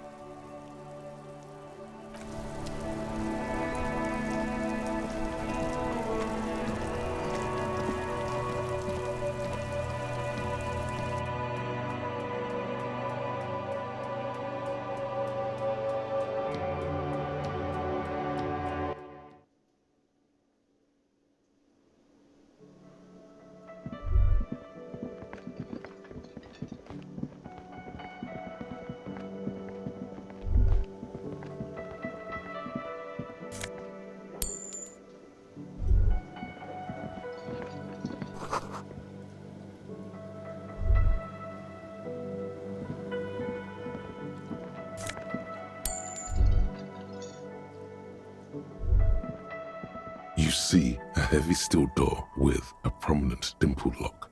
It's painted blue. You immediately feel drawn to the color. Blue is for mystery.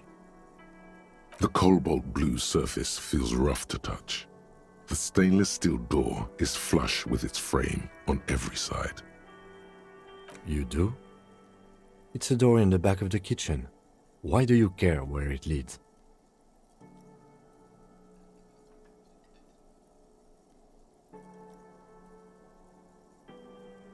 It is quite pretty. I suppose we could look into it as a side investigation. Hardly. Anyway, Gart is the person to ask about this. The cafeteria manager. The door does not budge.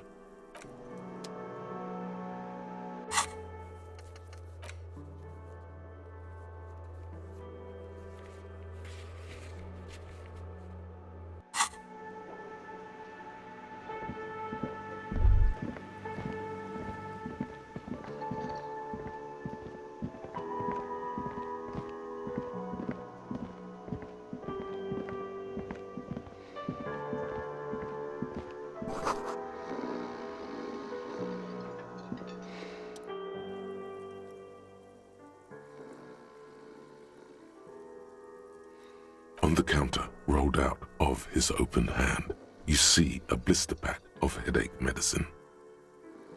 The man does not mind. You probably need them more than he does.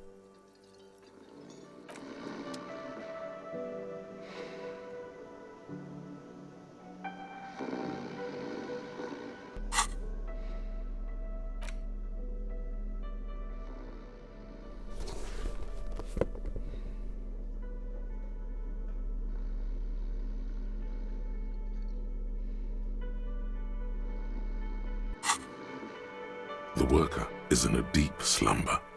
Perhaps he's on his way to where you just came from, into the primordial darkness. There is only one way to wake this bone idol from his slumber. Roar like a hurricane. Rip the buildings from the earth. Why the yelling, man? Looks like a Sow descendant. A lot of Sow dock workers around.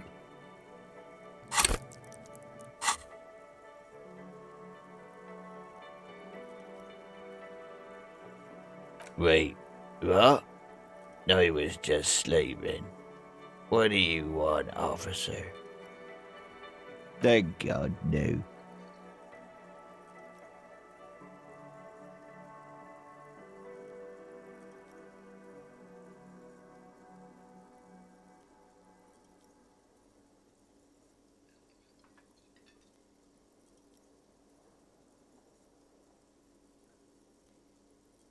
The worker stares at you, his eyes dry from sleep. A web of wrinkles covers his tanned forehead. I don't know what you're talking about, kind sir, but when I'm out, then I'm really out. No corpses, no mausoleums, just quality time. A little me time in the abyssal pelagic zone. You can never return to it now. Only detective work remains. Wakefulness and detection. That's the name of my employer. I work in logistics. He doesn't sound too enthusiastic about this. Logistics? No, it's a nightmare. Nate got it. Majoret's got it. He's guarding the gate. I'm just getting some sleep. Or was. We are. The workers. The union. We know what we need. What's right for us. Okay. I guess there's also Everard. He's in charge of the union. He's smart. Knows how to negotiate. He's got our back. Yeah, what about it?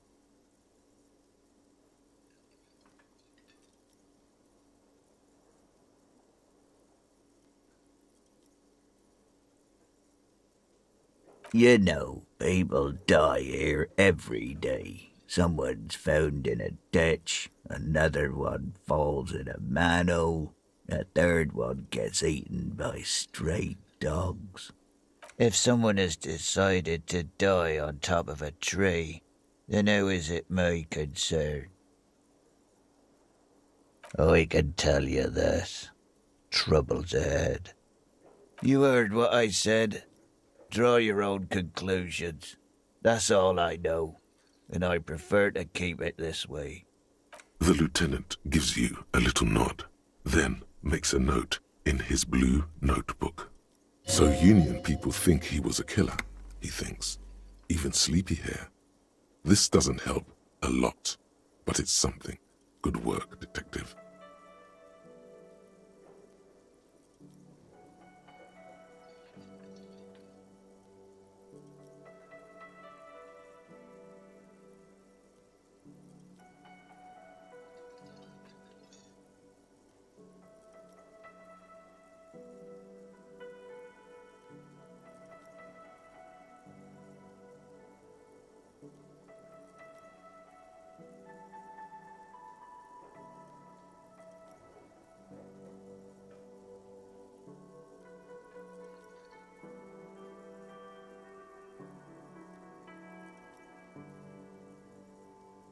The dock worker doesn't answer. His head is already back down on the table, in sweet sleep.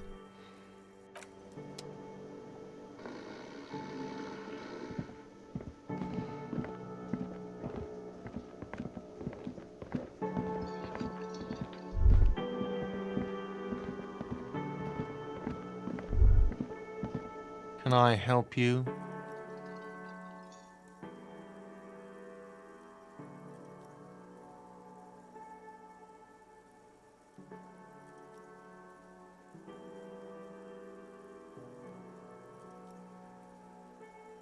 Another thing. Great. I love those. Oh, yes, that door, sure. There's nothing mysterious about it. It's just a door. No, I don't have a key. I don't know how to get there. And I don't care either. It's not like I've been wondering about it for 10 years. It's just a frit warehouse, probably. Or some boring storage space with a bunch of old junk and dust. Junk and dust.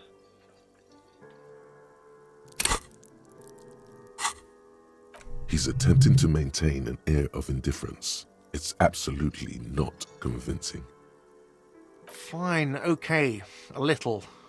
But my job doesn't leave me time for wondering about one locked door in one of the cafeterias I manage. So, I haven't opened it. I have cleaned the whole place 100 times over, though, after the animals. And I haven't found a key, so good luck with that. Yes? Wait, what? But what about the bird? Yes, the bird. I found it lying on the floor with a broken wing the morning she left. You broke the skewer! I assure you it was him. It's as if he can't decide whether to be angry or relieved that it was you. Again. Why on earth did you have to break the skewer? I can't believe it. I was so sure it was Sylvie. Even worse, I thought she was trying to send me a message. Symbol of hope and all. A tender type of hope. Something stirs in you. Perhaps this is why you broke it.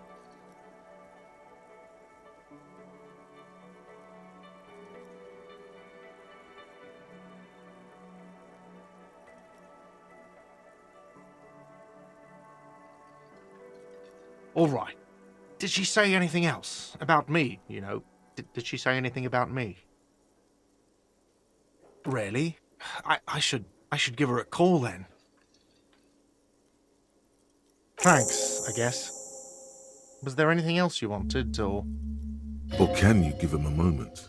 Somehow you realize this is not going to net you any professional discounts. Already he's reverting back to defensive.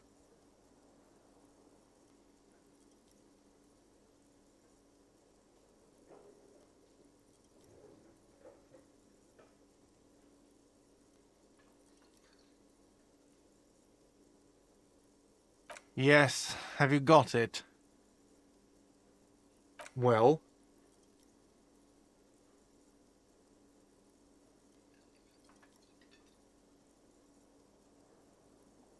Great, thank you, officer. That's all I wanted. Payment for services rendered. If you continue to stay here, I just ask that you please pay your nightly bill in advance starting tomorrow. He's not sorry about his behavior for your sake. Now that you have money, he really wants to make sure you're not angry with him.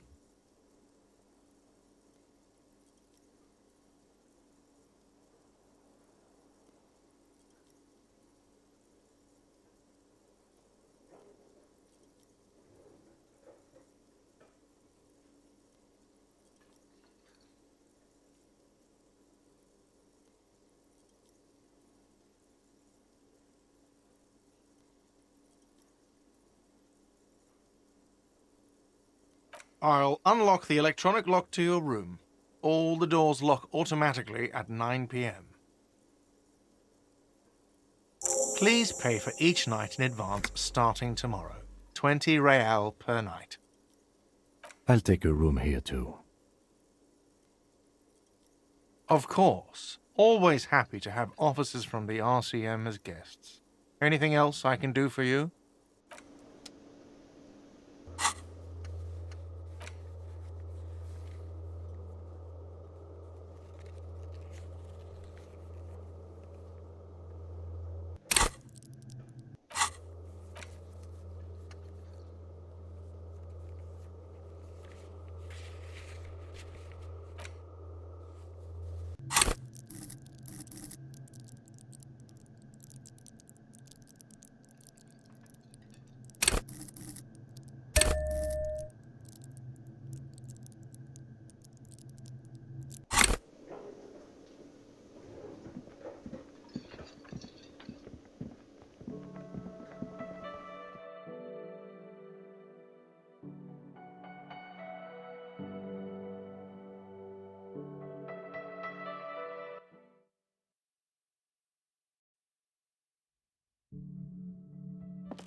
This is the door to the room you redecorated. Just a moment. You had some questions earlier, I believe. And besides, we should discuss our progress on the investigation. Let's go out to the balcony.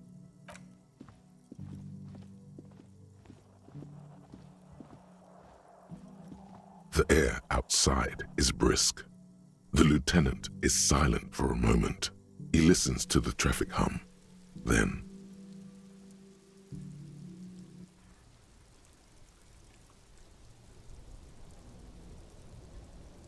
where shall we begin? We should talk about the investigation, first and foremost. But I also remember you wanting to discuss the RCM? I have a cigarette every night when I go over my notes. It's something of a ritual. oh man, he looks so devastatingly cool with that cigarette. Yes, it's been a long and eventful day. Well, you were so hungover that you couldn't keep it down when we approached the hanged man, so we didn't even inspect the body. But we performed a thorough search of the premises of the crime scene. That's great. Though you really dropped the ball on inspecting the body, he doesn't want you to feel too discouraged. Probably out of fear that you will just give up and keep drinking.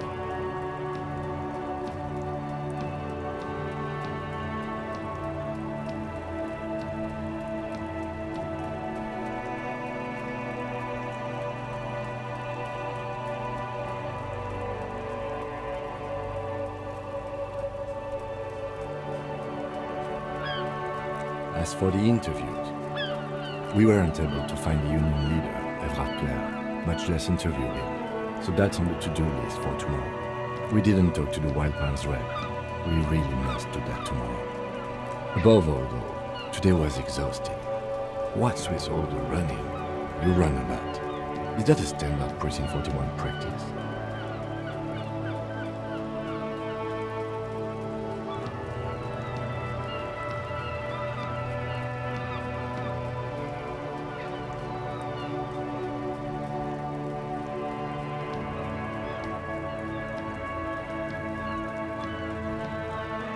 It's impressive, especially for a man your age, and in those hills.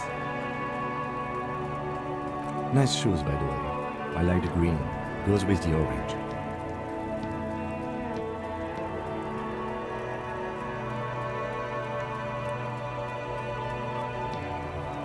They're quite limited, actually. The power officers of the Revachol Citizens Militia exercise most frequently is imposing fines of up to 1,000 real for offenses, in accordance with an interdepartmental schedule. Yes, although indirectly, as citizens can always request records from their local station. Officers of the RCM have been known to take bribes of less than the prescribed fine amount. It undermines trust in the RCM.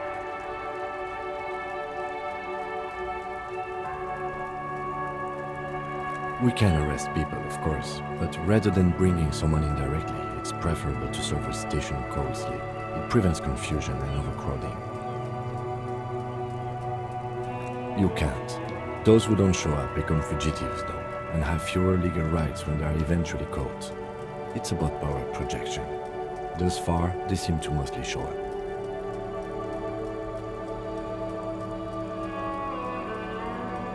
As you may have gathered from the fact that we are expected to carry a record of our kills, like the one in your watermarks, we are permitted to use whatever force is necessary, and strongly admonished not to abuse that power.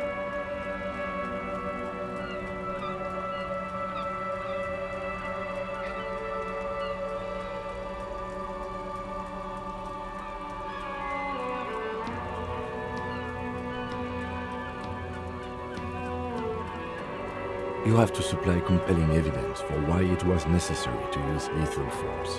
In these cases, your partner is usually your witness. Not a good position to be in, by the way. Internal Affairs handles these cases thoroughly, by cross-examining you for inconsistencies. It is hard to cover for anyone, which is for the best. We don't convict. We arrest and send them to coalition government courts in Courant and La Delta. The prosecution works off our testimonies and records, which is why it's paramount to keep them.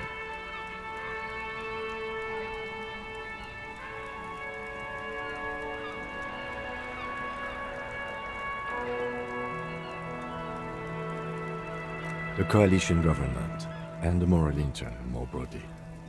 The RCM was formed by the coalition government to restore order in the international zone after the revolution. So we did. Now we attempt to maintain that order. No more, no less. Or perhaps it is better to say we were allowed to form.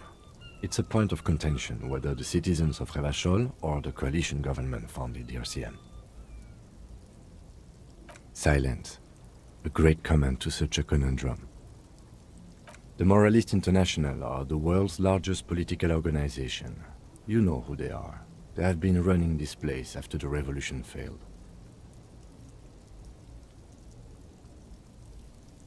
Okay. They're a union of center-left and center-right parties across the Real Belt. Our coalition government is just one of its many projects. They also run the ICP, EPIS, most intergovernmental organizations in the world.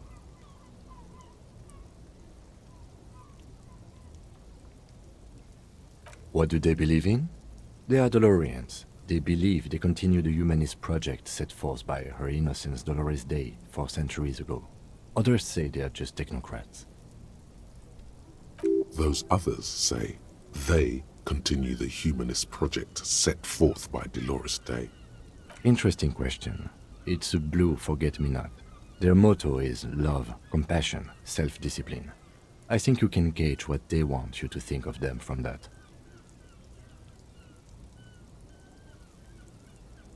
Something kind and usual. Something almost self-explanatory. Something ominous. A historic figure? The author of the modern age?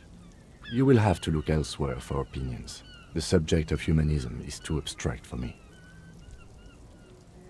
The moral intern are a fact. I try not to have opinions on facts until they change. And it doesn't look like that's about to happen. It is more than that. There's some kind of affection in him. Yes, I did, when I was younger. In my 20s, I considered myself a moralist. A blue forget-me-not, a piece of the sky. They're not all that bad. That's another leitmotif associated with moralism. But the years have changed that. I don't know what I believe in now. No, I believe in the RCM. That's enough for me. Do you?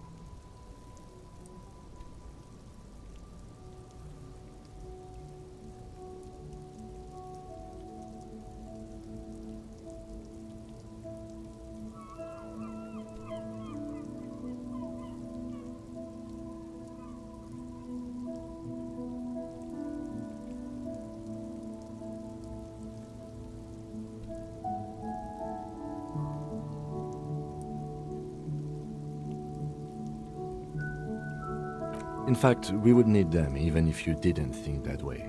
We are in what is called the twilight of international law. The laws we claim to enforce come from the MI. Without them, we are simply vigilantes.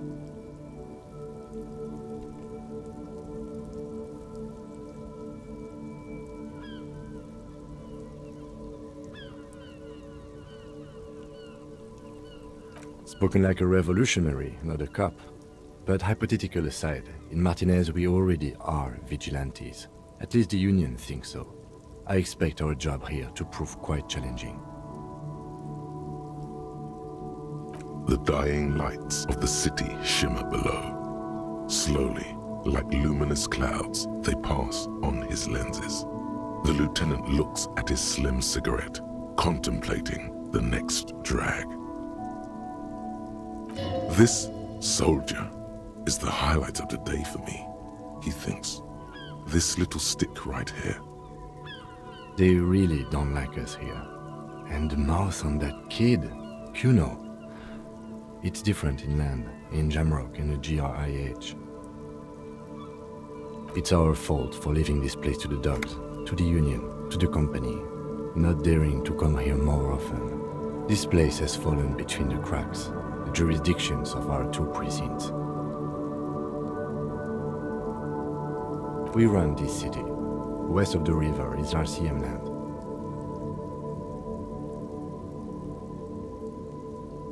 It's incredibly hard. Human beings are... But we are in control, and it's worth it. The organization works, our systems work. If they didn't, the city would disintegrate.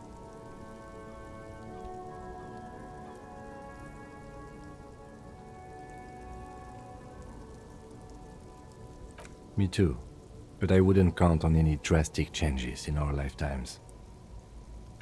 Yeah, it's getting very cold now. Let's go.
The bed is cold and not particularly inviting, but it's yours. The sheets look awful.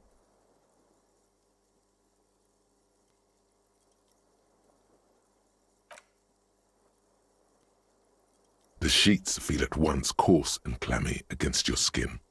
The bed sags beneath your weight as you stretch out and finally close your eyes. And then sleep doesn't come.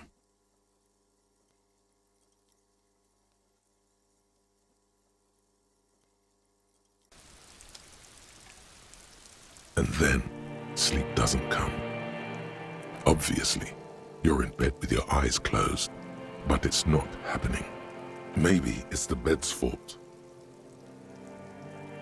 It's a little better. Colors, scenes, and half-formed phrases still litter your mind. Part of you is still trying to solve the case, isn't it? Your breathing steadies. A great silence washes over you until your eyelids twitch in your sleep and images start forming.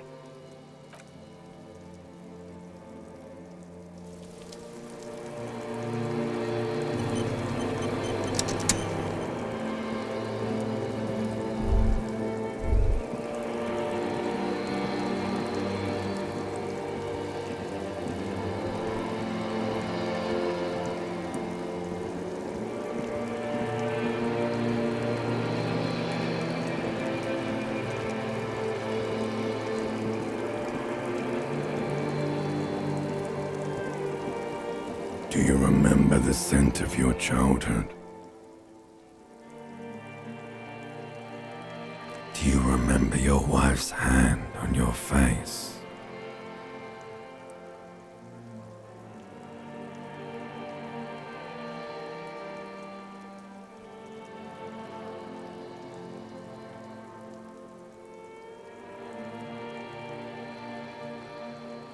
Do you remember the warmth of her thighs, between her legs and in her mouth?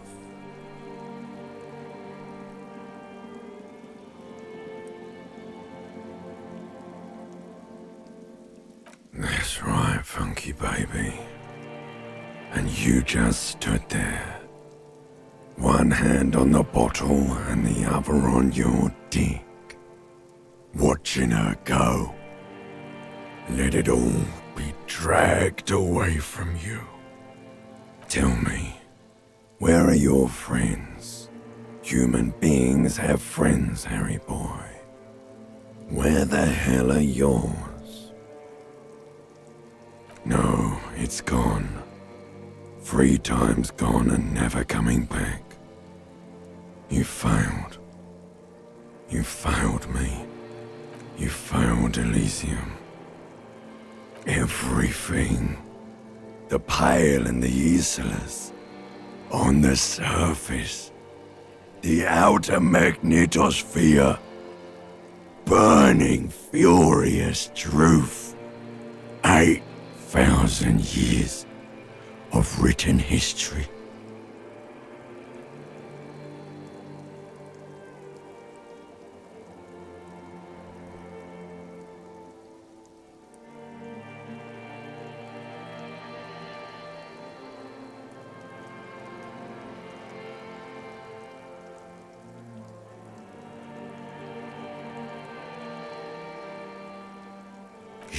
Really dropped the ball, Harry.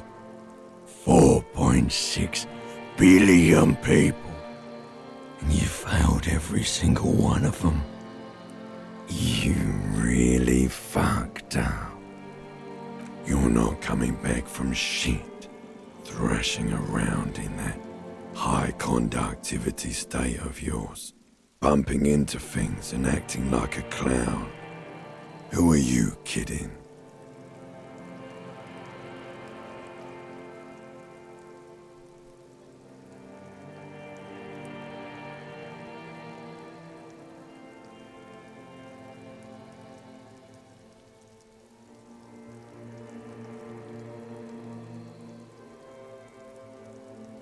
Your mind is now. I can't hear you. The rest is just a word dream. Jumbled up garbage. The pictures are gone. The bed rises to meet you. A thin, sleep-like state. More glass than velvet grinding in your head. So something is wrong. Sleep shouldn't be this bad. This dry, this unnourishing. There's something wrong with your thoughts. Some kind of new type of hangover. Oh yes, party boy, and it's worse than the one before. Just think of the shit you saw. Here it comes too, so soon already. A silent alarm goes off in your head like clockwork, barely let you sleep at all. Time to get those clothes on, Harry.